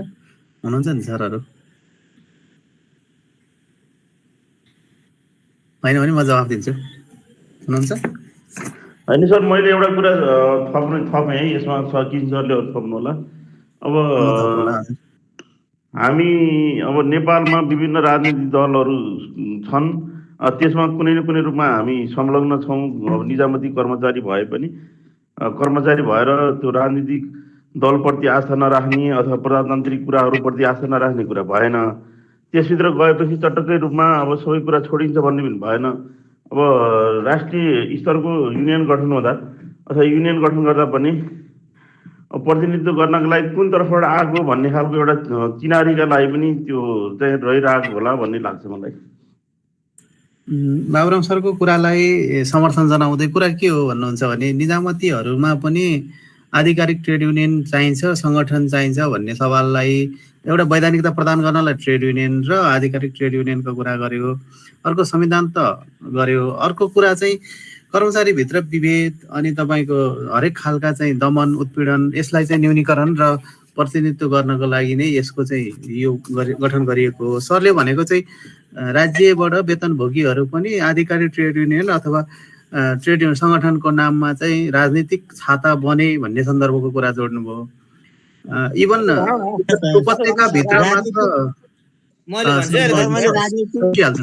राजनीतिकले भने होइन, ट्रेड युनियन त विशुद्ध व्यावसायिक हुन्, पेसागत हुन् होइन। मैले राजनीतिक भन्न खोजे होइन। तर हजुर। आफै सरकारको अङ्ग होस्, आफै किन युनियन चाहियो भन्न खोजे मात्रै हो। प्रतिनिधित्वको लागि हो सर। मैले त राजनीतिक कुरा उठाएको होइन, किनभने यो विशुद्ध पेसागत संगठन हुन्छ ट्रेड युनियनहरू होइन। कृष्ण सरले के भन्नु खोज्दै हुनुहुन्छ सर? सर यस्तो मैले भन्नु खोजेको मैले आधिकारिक ट्रेड युनियन किन चाहियो भन्दाखेरि हामी प्रजातान्त्रिक मुलुकमा प्रजातान्त्रिक शक्तिको अभ्यास गरिरहेका छौँ। प्रजातान्त्रिक शक्तिको अभ्यास गरिसके पछाडि राजनीतिक दलका सिद्धान्तहरूको प्रभाव कर्मचारीहरूमा पनि पर्छ। झन् आधिकारिक ट्रेड युनियनहरूको राजनीति गर्ने, ट्रेड युनियनहरूको अधिकारको वकालत गर्नेहरूमा पनि त्यसमा पर्ने भइहाल्यो। त्यस कारणले राजनीतिक प्रजातान्त्रिक मुलुकमा राजनीतिक दलहरूको प्रभावका आधारमा त्योसँग आस्था राख्ने पनि नजिकका ट्रेड युनियनहरू हुने भए। त्यस कारणले फरक राजनीतिक आस्थाका आधारमा त्यो नदेखिए पनि हिडन रूपमा फरक युनियनहरू हुने भएको हुनाले आधिकारिक भनेर चाहिँ सबैको भावना एकै ठाउँमा मुखरित होस्, एउटै आओस् र सरकारलाई पनि कर्मचारीहरूको विषयमा डिल गर्दाखेरि, सामूहिक सौदाबाजी गर्दाखेरि पनि एउटा कुनै प्रतिनिधिमूलक संस्थासँग चाहिँ डिल गर्न सकियोस्, छलफल गर्न सकियोस्, त्योसँग उसका मागहरूको बारेमा कुराकानी गर्न सकियोस् भनेर आधिकारिक ट्रेड युनियनको स्थापना गरेको अथवा कानुनमा व्यवस्था गरिएको जस्तो लाग्छ। जस्तै यो आधिकारिक ट्रेड युनियनको व्यवस्था नगर्ने हो भने त प्रत्येक राजनीतिक दलका भातृ सङ्गठन त नबनौँ, त्यसका राजनीतिक दर्शन विचारका आधारमा प्रभावित भएर आउने भए। त्यस कारणले उनीहरू वार्ता गर्न आउँदाखेरि उसको आफ्नो सरकार छ भने त्यो सरकारप्रति उनीहरू लोयल हुने भए, मागहरूमा पनि उनीहरू चाहिँ अलिकति नरम हुने भए। अब आफ्नोभन्दा अपोजिट विचारधारा राख्ने राजनीतिक पार्टीको सरकार छ भने आक्रामक भएर आउने भए। त्यस कारणले गर्दा सरकारलाई पनि सामूहिक सौदाबाजी गर्न अप्ठ्यारो हुने भयो। त्यस कारणले अब आधिकारिक ट्रेड युनियनमा त सबै ट्रेड युनियनहरूका सहभागिता हुने भयो। त्यो निर्वाचन जितेर आउनुपर्ने भएको हुनाले त्यहाँ सबै किसिमको विचारधारा, सबै किसिमको सिद्धान्तका मान्छेहरूको प्रतिनिधित्व हुने र त्यो चाहिँ बायस नहुने, त्यसले चाहिँ एउटा सबै कर्मचारीहरूको प्रतिनिधित्व गर्ने र त्यो सङ्गठनसँग सामूहिक सौदाबाजी गर्दाखेरि चाहिँ सरकारलाई पनि त्योसँग गरेका सबै त्यसको चाहिँ आधिकारिकता पनि हुने र कार्यान्वयन गर्नका लागि पनि सजिलो हुने भएको हुनाले चाहिँ आधिकारिक ट्रेड युनियनकामा चाहिँ कानुनमा व्यवस्था गरेर राज्यले त्योसँग चाहिँ सामूहिक सौदाबाजी गर्न खोजेको जस्तो लाग्छ। एकदम सही कुरा हो त। यो कर्मचारीहरूमा पनि सर म एउटा कुरा भन्नु सोध्छु है त। कर्मचारी सङ्गठनमा पनि विभिन्न पेसा छ भनौँ न। कोही प्रशासनिक खालको छ, कोही प्राविधिक खालको छ। प्राविधिक भित्र पनि कोही चिकित्सक जस्तो छ, कोही इन्जिनियर छ होइन, कोही कृषि छ, कोही के छ। यस्तो विभिन्न पेसागत किसिमको सङ्गठन स्थापना गरेर आफ्नो पेसाका लागि, हकितका लागि लड्नु पर्ने, भिड्नु पर्ने हो। अहिले कस्तो देखिरहेछ भने त्यो अधिकृत स्तरभन्दा मुनिकोलाई एक वर्ग, त्योभन्दा माथिको एक वर्ग पो देखिरहेछ त होइन। त्यो एउटा राजनीतिक ढङ्गको देखिरहेछ कि तर शुद्ध पेसागत देखिएन। मैले त्यही भएर निजामती सरकार भनेको आफैमा स्थायी सरकार हो, आफैमा सरकार हो, किन चाहियो यहाँ निजामती के अरे ट्रेड युनियन भन्न खोजेको हो क्या मैले।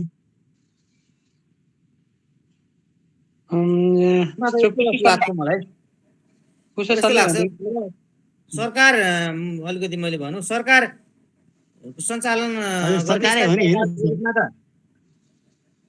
सरकारै हो नि। सरकारकै रूपमा त कर्मचारी रहेको हुन्छ, तर कर्मचारी भनेको त कानुनद्वारा निर्देशित हुन्छ, कानुनद्वारा लिपिबद्ध हुन्छ। सरकारले दिएका कार्यादेशहरूको आधारमा नियम कानुन र कार्यविधिभित्र रहेर मात्रै उसले कार्य सम्पादन गर्छ।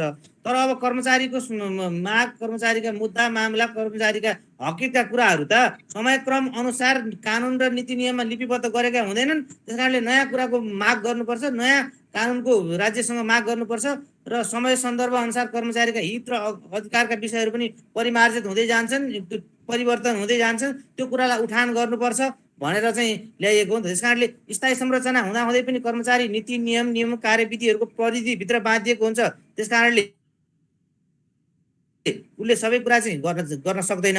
तर ट्रेड युनियन भन्ने कुरासँग चाहिँ उसले सरकारको नीति नियम कानुनसँग मात्र होइन कि उसले कर्मचारीका नीति नियम अग्रगमन, उसको समग्र हित हकितको लागि कुरा उठाउन सक्ने भएको हुनाले निजामती कर्मचारी स्थायी सरकार हो, उसलाई नै किन माग गर्नको लागि ट्रेड युनियन चाहियो भन्ने कुरा चाहिँ तादेमेता खाँदैन। त्यस कारणले एउटा सरकारको कारिन्दा हो कर्मचारी, ऊ नियम कानुनभित्र बसेर काम गर्छ। तर फेरि उसको चाहिने कुरा पनि ऊ नियम कानुनभन्दा बाहिर पनि उसलाई अर्को कुराको डिमान्ड भइरहेको हुन्छ। त्यसको प्रतिनिधित्व चाहिँ ऊ सङ्गठित भएको ट्रेड युनियनले बोल्छ भनेर त्यो चाहियो हो जस्तो लाग्छ। एकदम किन सरले भनेको 100% पनि होला सर। अर्को कुरा उसले आफैले केही दिन सक्दैन के, अब दिने त राजनीति नेतृत्व हो नि त, त्यसो भएर सरकार हो नि त दिने। त्यसो भएर उसले माग्नका लागि पनि ऊ सङ्गठित हुनु पर्यो। हो जड कुरो यही नै हो। ऊ पनि सर पेसा हो। सर मलाई के सर एउटा कुरा मलाई के लाग्छ भने निजामती कर्मचारी पहिला श्रमिक के हो? श्रमिकको परिभाषाभित्र निजामती कर्मचारी पनि एउटा श्रमिकै हो, बौद्धिक श्रमिक हो। जो श्रमिक हुन्छन् त्यसले आफ्नो श्रमको अधिकारको लागि सङ्गठित हुनुपर्छ। प्रजातान्त्रिक मुलुकमा श्रमिकहरू जो हुन्छन् त्यो आफ्नो श्रम अधिकारको लागि सङ्गठित हुनुपर्छ। अब बौद्धिक श्रमिकहरू पनि सङ्गठित हुनको लागि सामूहिक सदाबाजीको लागि नै दिएको होला जस्तो लाग्छ। सर त्यसो भए त मुख्य सचिव सम्मको पद पनि श्रमिकै हो त, उनीहरूलाई पनि चाहियो नि सङ्गठन त, होइन र? त्यो त अब श्रमिक त श्रमिकै हो। मुख्य सचिव सम्मको हजुर पिउनदेखि मुख्य सचिव सम्मको पद सबै श्रमिकै हो नि, उनीहरूले चाहिँ नचाहिने हो नि त। यसरी भन्नु पर्यो क्या, यो मैले म अफिसमा पनि पहिले म पनि यो युनियनमा थिएँ, अहिले चाहिँ फेरि मेरो पदले म त्यो युनियन कर्मी हुन पाउँदैन क्या। त्यस कारणले मैले आफूलाई के कन्भिन्स गर्छु भने हिजो म माग्ने ठाउँमा थिएँ, अधिकारहरू माग्ने ठाउँमा थिएँ, एउटा राजपत्र अनङ्कित हुँदाखेरि अथवा कार्यालयको प्रमुख नहुँदाखेरि अथवा शाखाको प्रमुख नहुँदाखेरि म एउटा माग्ने ठाउँमा थिएँ। त्यस कारणले मैले माग्ने गरी ट्रेड युनियन कर्मीको एउटा सदस्यको रूपमा मैले हैसियत पाएको थिएँ। आज मेरो पद चाहिँ आज म अब अधिकृत छु अथवा शाखा प्रमुख छु अथवा म चाहिँ कार्यालय प्रमुख छु। त्यस कारणले आज म राज्यले मलाई दिने ठाउँको भूमिका दिएको छ। त्यस कारणले हिजो माग्ने ठाउँमा हुँदा मैले माग्ने भूमिकामा काम गर्नु पर्यो। अब राज्य भनेको त सरकार भनेको त प्रधानमन्त्री मात्रै होइन नि त। ट्रेड युनियन कर्मीले मागेका मुद्दाहरू, उसले उठाएका आवाजहरू दिने भनेको चाहिँ राजपत्राङ्कित तृतीय श्रेणीको कार्यालय प्रमुख अथवा शाखा प्रमुख भएको अधिकृतले चाहिँ दिने हैसियत राख्छ। त्यस कारणले उसलाई ट्रेड युनियन कर्मीको मा चाहिँ उसलाई माग्ने हैसियत नदिएको कानुनले। त्यस कारणले अधिकृत राजपत्राङ्कितको ऊ भइसक्यो, विभागीय प्रमुख भइसक्यो, कार्यालय प्रमुख भइसक्यो। अब उसले माग्ने होइन, ऊ राज्य स्थायी सरकारको प्रतिनिधि हो, ऊ राज्यको सरकार उसले दिने हैसियत राख्छ भनेर ती उपसचिव, अधिकृत के अरे शाखा प्रमुखहरूदेखि लिएर उपसचिव, मुख्य सचिव हुँदै राज्यले त्यो भूमिका दिएको। त्यस कारणले माग्ने हैसियतका लाई कानुनले निर्धारित गरेको छ, दिने हैसियतलाई त्यहाँ तिमी पाउँदैनौ, तिमी अब दिने हैसियतका भयो भनेर भनेको जस्तो लाग्छ है मलाई चाहिँ। अनि नि सरकारी सेवाहरू सर, सरकारी सेवाहरू अधिकृत मुलक हुँदैछन् विश्वमा, अब नेपालमा पनि होला ढिलो चाँडो, त्यसपछि के हुन्छ नि? भएपछि जे हुन्छ पछि संशोधन गर्छ, आवश्यकता अनुसार यस्ता कानुनहरू संशोधन भइरहन्छन्। आवश्यकताले नै जन्माउने हो नि सर यी सबै कुराहरू। अलिकति भनौँ न फोर्सफुल्ली यो गठन भएको अधिकारीमा साँच्चै भन्नु नि पुष्प सर, हजुरको जिज्ञासा भने यो अलिक फोर्सफुल्ली नै ट्रेड युनियन अधिकारमा गयो भने अलिकति हाम्रो अधिकार कर्मचारीहरूको सुरक्षा हुन्छ। के को लागि त भने सेवाको सुरक्षा हुन्छ। उसले सामूहिक रूपमा चाहिँ समय सापेक्ष चाहिँ सुविधा पनि पाउन सक्छ। अब अन्ततगत भनेको कर्मचारीहरूको ठुलो मास चाहिँ यो तल्लो लेभलको छ होइन, अधिकारी अफिसर वा सोभन्दा बढी अलिक सामूहिक हितको सामाजिक सुरक्षाको लागि अलिक आधिकारिक ट्रेड युनियनको वेबाट गयो भने अलिकति इस्टाब्लिस्ड हुन्छ। अनि यिनी कुराहरू पुरा गर्नको लागि के गर्नको लागि त भन्दा कर्मचारीको सुरक्षाको लागि, समय सापेक्ष रूपमा चाहिँ सुविधा वृद्धिको लागि, वृद्धि विकासको लागि, जीवज्यान सुरक्षाको लागि।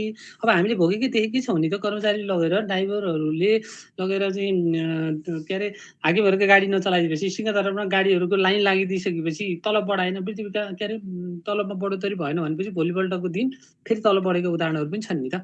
के को लागि जरुरी भयो भनेर हामीले भोगे देखेकै छौँ नि त। के भने अलिकति फोर्सफुल्ली नगइकन केही नहुने ठुलो सङ्ख्या होइन। पुष्प सरले भन्नुभएको छ नि जुन जस्तो अब पहिले अब हाम्रो 52 सालदेखि हाम्रो प्रचण्ड लगायतका अब होइन माओवादीहरू जङ्गलमा हुँदाखेरि हो तिनीहरू चाहिँ एकदम विद्रोह गरे राज्य विरुद्ध। अब आज तिनै विप्लवहरूलाई चाहिँ उनीहरूले शान्तिमा आओ, शान्ति वार्तामा आओ, हामी गर्न तयार छौँ भनेर भने नि त। भनेपछि उनीहरू पहिले माग्ने थिए। अघि जुन कृष्ण सरले भन्नुभयो नि उनीहरू त विद्रोह गरेका थिए राज्य विरुद्ध। आज त्यही सरबरा वर्गको अधिनायक अथवा उनीहरू माथि पुगे, सत्तामा पुगे भनेपछि त उनीहरूले अन्य अब जस्तो विप्लवहरू उनीहरूसँगै गरेका। अब ती विप्लवहरूसँग चाहिँ शान्ति वार्ता गर्ने ओर्ने भने उनीहरू त व्यवस्थापकको रूपमा आए भनेपछि त अब उनीहरूले चाहिँ मिलाउनु पर्ने। उनीहरू सरकारमा गएपछि यही कुरा हो क्या। त्यो भनेको कानुन बनाएर दुलारी सरले अघि भन्नुभयो नि त्यो समयअनुसारको कानुन बनाएर संशोधन गरेर अब अहिले भनेको हाम्रो अधिकृत कार्यालय प्रमुख अधिकृत सम्मलाई चाहिँ ट्रेड युनियनको अधिकार छ।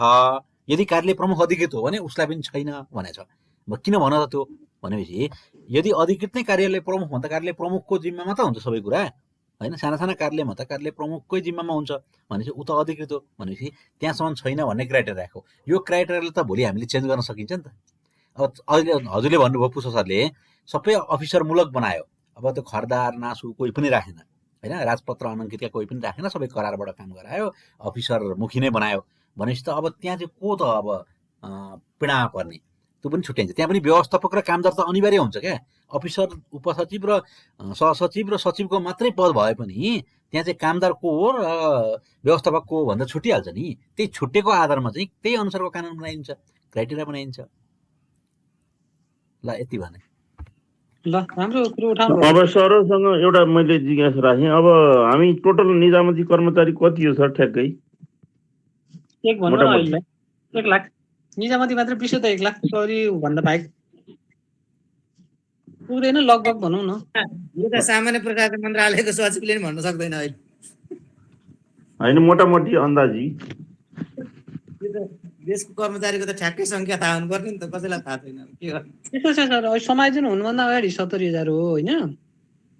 अब टेन्टेटिभ थपघट अलिअलि ओएनएमबाट पनि अलि दरबन्दी सिर्जना भयो होला। अब मैले चाहिँ टेन्टेटिभ राख्दाखेरि निजामती कर्मचारी मात्रै 1 को हाराहारीमा राखेको। अब समायोजन भएपछिको डाटाहरू चाहिँ अब कुनै दिन हेरौँला सर। के को लागि सोध्नु हजुरले? होइन सर, त्यही मैले कुरा गरेको जस्तो माथिल्लो वर्गका कर्मचारीहरू अलि धेरै छन्। जस्तो त्यो शाखाधीशभन्दा तलका कर्मचारीको सङ्ख्या 78,675 छ भनेपछि हामी तल्लो वर्गका धेरै भएको कारणले गर्दा सामूहिक सौदाबाजी गर्नका लागि अथवा यिनीहरूकै मागका लागि हामीले यो सङ्गठन अथवा युनियन चाहिएको कारण चाहिँ त्यो हो भन्न खोजेँ। आधिकारिक ट्रेड युनियन चाहिएको त्यो अर्थमा पनि मैले भन्न खोजेँ हो। एकदम हो सर। यसो छ नि त, तलब बढ्दाको क्रममा अथवा अरू सेवा सुविधाहरू थप गर्ने क्रममा त सबैले त उपभोग गर्छन्। तर यसमा चाहिँ खोज्न खोजेको के भने यिनै क्या कर्मचारीको सुरक्षाको कुरा, सेवाको सुरक्षा अनि सुविधाको कुरा अनि वृद्धि विकासको कुरा, जीवदानको सुरक्षाको लागि चाहिँ अलिकति के भने अलिक व्यवस्थित हुन असल नियतले यसलाई हेर्ने हो भने अहिले ट्रेड युनियनमा देखिएको समस्याले पो अहिले अलिक वितृष्ण भएको छ। नभए यसले गरेका राम्रा कामहरू हेर्ने हो भनेदेखि त सेवा सुविधाका कुराहरूमा अरू कुराहरूमा यी सुरक्षाको कुरा कमसेकम बोल्छ नि। अहिले कस्तो अब ऐनका अस्तित्व कस्तो ऐनहरू, निजामती सेवा ऐनहरू कति पटक स्वार्थ व्यक्तिगत स्वार्थका रूपमा चाहिँ ती ऐनहरू त्यसरी आउने ऐनहरू त्यो कुराहरूमा त बोलेको छैन त। के कुराहरू त यिनीहरूले गरेको छ भन्न खोजेको मतलब के भने ट्रेड युनियनको जुन वेबाट गयो भने यो चाहिँ अलिकति इस्टाब्लिस हुन्छ, अलिकति यसलाई चाहिँ प्रवेश गर्न सकिन्छ। अनि ठुलो सङ्ख्यामा तल्लो स्तरकै कर्मचारीहरू ठुलो सङ्ख्यामा छन्। उनीहरूको सुरक्षा गर्ने, सेवाको सुरक्षा गर्ने, वृद्धि विकासको कुरा गर्ने, जनधनको सुरक्षा गर्ने अनि व्यावसायिक सुरक्षा अनि सामूहिक संवाद र सामूहिक सौदाबाजी गर्नको लागि चाहिँ यो श्रमिकै हुन्।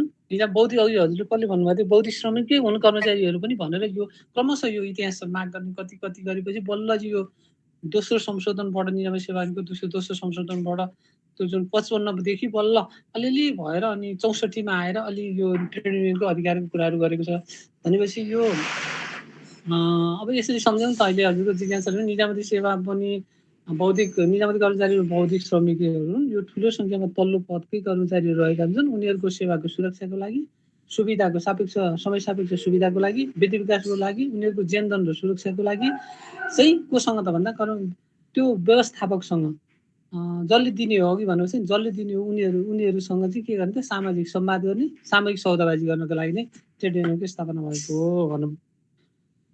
त्यसो भन्दा हुन्छ।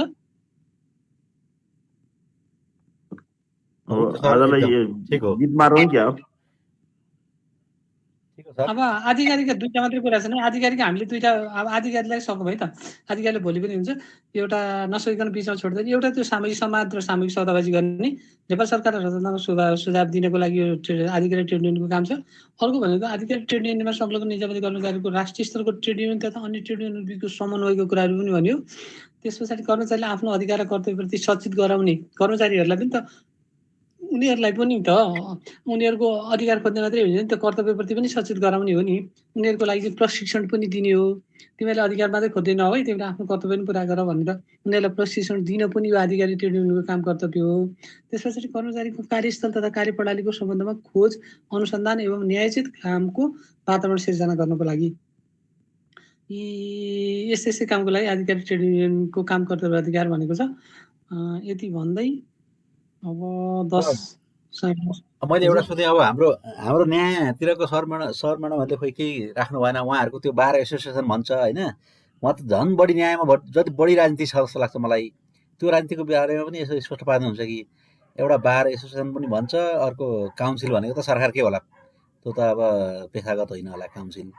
यसको बारेमा के भन्नुहुन्छ न्यायका शिव सर? त्यो बार भनेको त छुट्टै हो सर, त्यो त वकिलहरूको हो, न्यायतिरको होइन। त्यो वकिलको। अनि न्यायतिरको के छ? निजामती अन्तर्गतकै आधिकारिक नै हो सर, अरू न्यायको छुट्टै छैन सर। त्यहाँ त झन् राजनीतिले बढी प्रभाव पार्छ भन्छन् होइन? त्यहाँ राजनीति होइन, मेरो आफ्नो अनुभवमा राजनीति भन्दा व्यक्तिगत रूपमा बढी प्रभावित हुन्छ जस्तो लाग्छ सर मलाई त। तपाईँ त्यहाँ माथि हदको कर्मचारीहरूको सरुवादेखि अरू कुराहरूको सुविधा लिने काम तपाईँको माथि ठ्याक्कै चिनेको सर्वोच्चतिर वा सर्वोच्च न्यायाधीश वा जिल्लामै भएको पनि न्यायाधीशहरूसँग चिनजान छ भने वा उसको व्यक्तिगत इन्ट्रेस्टमा बढी चल्छ। तर राजनीति अलिक कमै चल्छ सर यता। बरु राजनीति चल्छ भने न्यायाधीश नियुक्ति चल्छ नि। त्यो बार एसोसिएसनमा चाहिँ हाम्रो अधिवक्ताहरू पनि आउन सक्छन्? बार एसोसिएसनको सदस्य अधिवक्ताहरूकै सङ्गठन हो सर बार एसोसिएसन भनेको। अनि सरकारी वकिलहरू चाहिँ त्यहाँ आउँछन् आउँदैनन्? आउन सक्दैनन्? आउँदैनन् सर, आउँदैनन्। सरकारी वकिल भनेको त महान्यायाधिवक्ता अन्तर्गत हो अरे, तिनीहरूतिर जाँदैनन्। ती त हामी जस्तै जागिरी भयो क्या। जस्तो त्यहाँ पनि अब सरकारी वकिलको अधिकृतले हामीले जस्तै अब अधिकृत स्तरभन्दा तलकाले मतदान गर्न पाउने हो भने तिनीहरूले पनि मतदान गर्छन्। सरकारी वकिल न्याय सबै यतै आधिकारिक ट्रेड युनियन नै हो सर। ती यतैतिर हो, हाम्रोतिर आउने। अरू पेशागत सङ्गठन भनेको जस्तै कानुन व्यवसायीहरूको सङ्गठन चाहिँ बार एसोसिएसन हो क्या सर?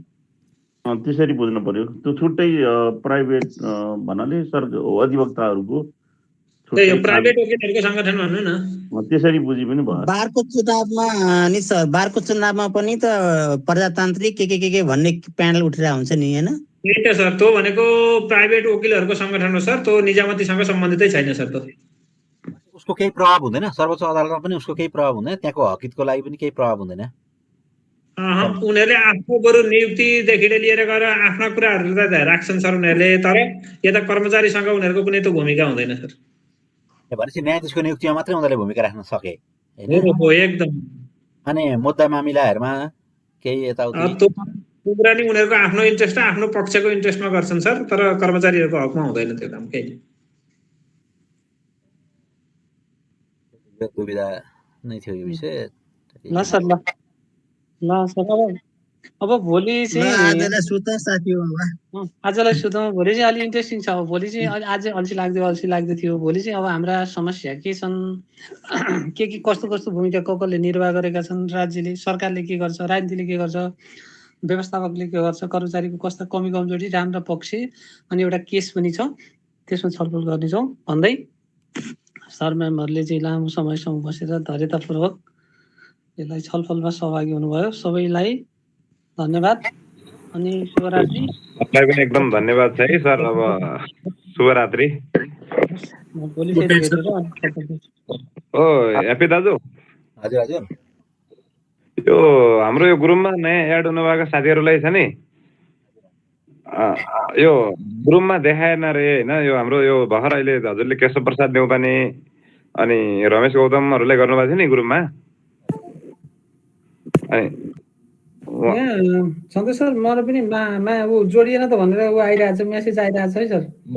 ठ्याक्कै त्यही रहेछ कि यो दुईजना। यो मैले भर्खर गराएँ त्यो केशव प्रसाद देउपाने रमेश गौतम उहाँहरूको देखाएन। यस्तो छ म भनिदिन्छु, यसमा चाहिँ के छ भने उहाँहरूको मोबाइलबाट गर्दाखेरि चाहिँ मोबाइलमा उहाँहरूले जिमेल एकाउन्ट पहिले गुगल एकाउन्ट जिमेल एकाउन्टबाट मोबाइलमा लगइन गरेको हुनु पर्यो। अनि यो जुम खोलेपछि गुगल एकाउन्ट तपाईँले मोबाइलमा लगइन गर्नु भएको छैन भने यो डाइरेक्ट कनेक्ट हुँदैन।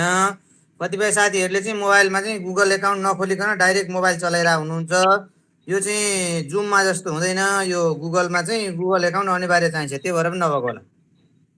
सन्तोष सर टेक्निकल यो समस्या प्राविधिक समस्या भन्नु होइन, यो मैले त यस्तो मेसेन्जरमा छुट्टै लिङ्क पठाएर उहाँहरू पढिरहनु भएको छ पढ्न त होइन, तर त्यो ग्रुपभित्र आफूलाई देखाएन रे, ग्रुपको लिङ्क आएन अरे क्या मेसेजमा। सन्तोष सर एकजनालाई चाहिँ एड गरिदिइहाल्नु त, अहिले धेरै हैरान पारेको छ मलाई। होइन हजुरले गर्नु पर्यो। त्यहाँ त मैले अरू 6 जना व्यवस्थापक जस्तो कृष्ण सर अनि हजुर अनि हाम्रो शिव सरहरू सबैले एड गर्न मिल्छ होइन। मलाई पनि माथि तपाईँहरूको त्यो ग्रुपमा एउटा रातो नोटिफिकेसन बल्छ, अथवा तपाईँले आफै एड ग्रुपमा एड फ्रेन्डमा एडमा गएर एडको बटनमा मान्छे सर्च गरेर हुन्छ, त्यसरी एड गर्न मिलिहाल्छ। त्यो एडमिन भएका जतिले आफैले मिल्छ। त्यहाँ 6-7 जना यहाँको हुनुहुन्छ एडमिनहरू, उहाँहरूले मिल्छ आफैले। के भएको रहेछ? मलाई पनि एडमिन राख्नु भएको छ कि छैन? ल राख्नुला नि त। छैन मलाई पनि। जो इन्ट्रेस्टेड हुनुहुन्छ उहाँलाई त झन् राख्नु पर्यो। सुरुमा हजुर ल त्यो गर्नु पर्यो। जस्तो त्यही कुरो आइरहेको थियो नि त यो गुनासो, अनि हेप्पी दाइले अघि 2 जनालाई गर्नुभएछ, उहाँहरूको आउँदै आएन भनेर भनिरहनु भएको छ, त्यसैले हजुरले खबर गरिदिएको। क्लासमा आइराख्नु भएको छ त उहाँ केशव नेपाली सर यहीँ हुनुहुन्छ अहिले क्लासमै होइन? रमेश गौतम पनि क्लासमै हुनुहुन्छ, तर उहाँहरूको यस्तो केही मेसेज आएन ग्रुपमा। मैले छुट्टै फेसबुकमा लिङ्क पठाएर पढ्नु भएको। त्यो पोर्साल त्यही त हेप्पी सरको त्यो केशव प्रसाद नेउपानेसँग भेट भयो होला त उता तिला गाउँपालिकामा। ए उहाँ हो केशव नेपाली सर। यहाँभित्र छिर्नु भएन, यो ग्रुपभित्र छिर्नु भएन। ओ गुड, ग्रुपभित्र छिर्नु भएन। फेरि एड भनेर देखाइरहेको छ ग्रुपमा, तर उहाँहरूको मेसेन्जरमा देखाउँदो रहेछ कि ग्रुपमा त मेम्बर देखाइरहेको छ। फेरि त्यो स्प्याममा बसेको होला क्या, त्यो मेसेन्जर पनि पल्टाउँदै जानुपर्छ। त्यो उपसचिव सहसचिव तयारी कक्षा जहाँ छ नि त्यो भित्रभित्र लुक्या हुन्छ क्या, त्यो पल्टाउँदै जानुपर्छ, त्यहाँ देखिन्छ। अनि भोलिको च्याप्टर कुन हो? भोलि हामी 8 बजीसम्ममा त्यही ग्रुपमा हामी नोटिस हाल्छौँ। भोलि अब जसले पनि भयो हाम्रो जीवन केसी भाइ उहाँहरूकोमा आएन भने तपाईँकोमा आएको लिङ्कलाई सेयर गरेर उहाँको मेसेन्जरमा पर्सनल्ली पठाउनुहोस्। पर्सनल्ली लिङ्क पठाएपछि पर्सनल्ली पनि भित्र छिर्न मिलिहाल्छ क्या। पर्सनल्ली पठाएको आज त उहाँहरू त्यसरी पढ्नु हो। भोलिबाट जस्तै कहिले सधैँ पर्सनल्ली पठाएर सकिँदैन नि त, कहिलेकाहीँ अब उहाँहरूले आफै पनि आउँछ। त्यो उहाँहरूलाई त्यो ग्रुपभित्र आफूले खोलेर हेर्नु पर्यो क्या। त्यो खोलेर त्यो मेसेन्जरमा चाहिँ उतापट्टि त्यो माथि चाहिँ रेगुलरमा होइन, उतापट्टि स्पाम कि के भन्ने हुन्छ, त्यतातिर पनि बसिरहेको हुन्छ क्या। त्यो बसेर बनेर बसिरहेको हुन्छ। यो हेप्पी दाइ लिङ्क पनि पठाइदिनु होला उहाँको के ग्रुपको लिङ्क पठाइदिनुहोस् न उहाँको मेसेन्जरमा, केशव प्रसादको र रमेश गौतमको। पर्सनली पठाउन सकिँदैन। ग्रुपमा एड गरेपछि स्वतः नोटिफिकेसन जान्छ क्या भित्र। त्यो भयो त गएन अरे। त्यस्तो त नहुनु पर्ने त। अब त्यो उहाँहरूलाई त्यो ग्रुपमा चाहिँ ग्रुपमा खोज्न लाउनु एकचोटि, किनकि अब पर्सनली पठाउनु सम्भव पनि हुँदैन क्या। अब पर्सनली सम्भव हुँदैन। हाम्रो अघि कृष्ण खत्री सर त उहाँ लेफ्ट हुनुभयो, अनि उहाँ एडमिन हुनुहुन्छ, उहाँ लेफ्ट हुनुभयो। अब कसरी लेफ्ट हुनुभयो भनेर फेरि जोडियो। अब चलाउँदा मिस्टेक पनि हुनसक्छ, त्यही होला। ल ठिक छ। अनि भोलिको च्याप्टरको के हो टपिक? भोलि तपाईँलाई नै हो त क्लास त। भोलि 8 बजीसम्म तयारी भएर बस्नु न, त्यहाँ एउटा टपिक हाल्नुहोस् ग्रुपमा। कसलाई भन्नु हो? मेरो त म त अहिले गर्दिनँ, मैले 5-6 दिनपछि राखेको छु आफ्नो। ए जीवनजी हजुर सर। हजुर मेरो यो अफिसरमा उयो छ कि छैन ट्रेड युनियन? ट्रेड युनियन छ त होइन, हेप्पी छ नि है?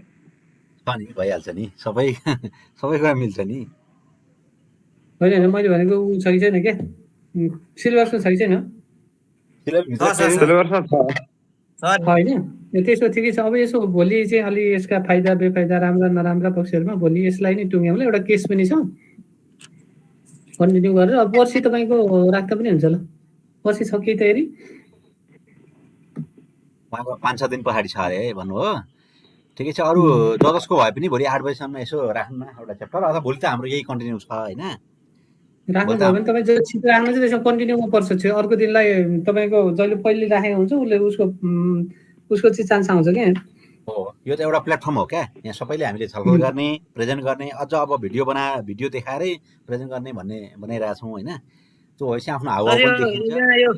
यो छ नि एउटा यो के अरे भूपरिवेष्टित राष्ट्रको अधिकार भन्ने कुरा छ क्या। यो भूपरिवेष्टित राष्ट्रको अधिकारहरूको बारेमा अलिकति भन्न सक्ने कोही साथीहरू हुनुहुन्छ भने त्यसको बारेमा पनि एक दिन सुनौ न।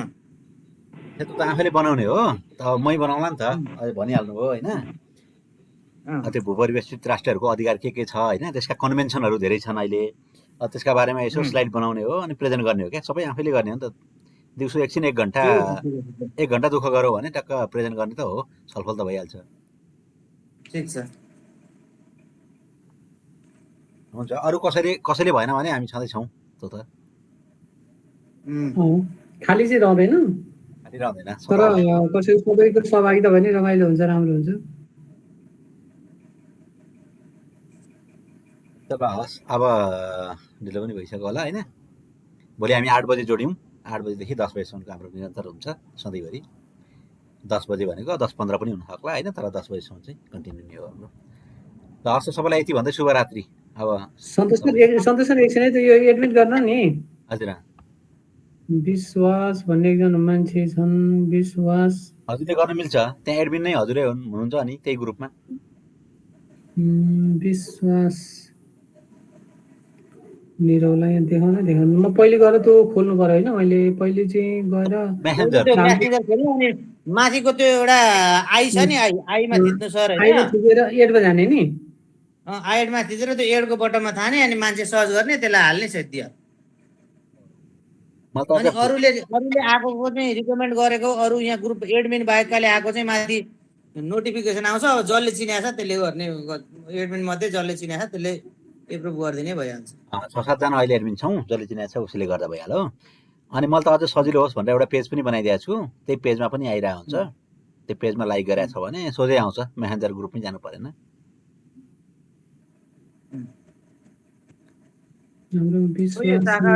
अहिले त यो सामूहिक सुविधाबाजी भन्ने त छैन कि क्या हो सिलेबसमा?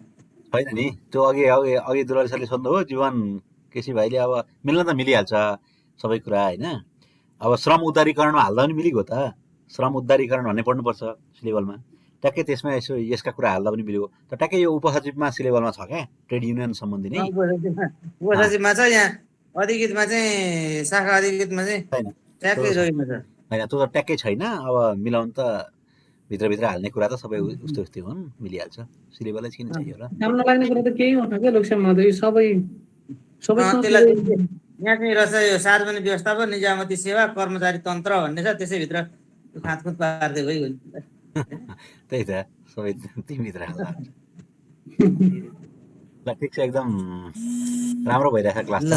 र अहिले पनि 11 जना हुनुहुन्छ होइन, यता प्रयोग सुनिदिनु हो। अब भोलि यसै गरी भेट गरेर छलफल गर्न पाऊँ। अब सुरुमा जोइन हुँदा अनौपचारिक गफ पनि भइहाल्छ हाम्रो, एउटा चिन्जान गर्ने मेलो पनि हो, एउटा प्लेटफर्म पनि हो यो। आज शिव सरको आवाज सुनिएन त? शिव कोइराला सर निदाउनु भयो क्या? हो म एकदम यहाँ हजुरहरू सुनिरहेको छु सर, कहाँ नसुन्न। उहाँको आवाजै सुनिएन अनि न्यास्रो लाग्दो रहेछ। थोरै अगाडि बोलेको थिएँ एकचोटि फर्स्टमै, मेरो पाले आएन। त्यसपछि यहाँ म बोल्नुभन्दा आज कृष्ण सर, अब हाम्रो तपाईँ नै बढी अब ट्रेड युनियनसँग सम्बन्धित मान्छे, अब हाम्रो डुलरी सर भइहाल्नु भयो। मैले न्यायको बारका कुराहरू उठाइरहेको थिएँ, त्यत्रो पनि आवाज मौन भयो होइन। बारका कुरा हाम्रो लालबहादुर सरले भनिहाल्नु भयो, अनि थप त्यसलाई फेरि भन्नु परेन सर। त्यही कुरा हो, अहिले बुझ्यो, क्लियर हो। अनि सुन्नु न, अनि यो तपाईँ फेसबुक पेज पनि यसको यो सहसचिव तयारी ग्रुपको फेसबुक पेज पनि बनाउनु भएको छ त? यसैको फेसबुक पेज हो, त्यसमा सबै कुरा आउँछ। जस्तो यो हामीले क्लास लिन छुट्यायौँ भने यसका भिडियोहरू पनि आउँछ। जस्तो अब यसको भिडियो भोलि हामीले युट्युबमै भिडियो पनि पाइन्छ।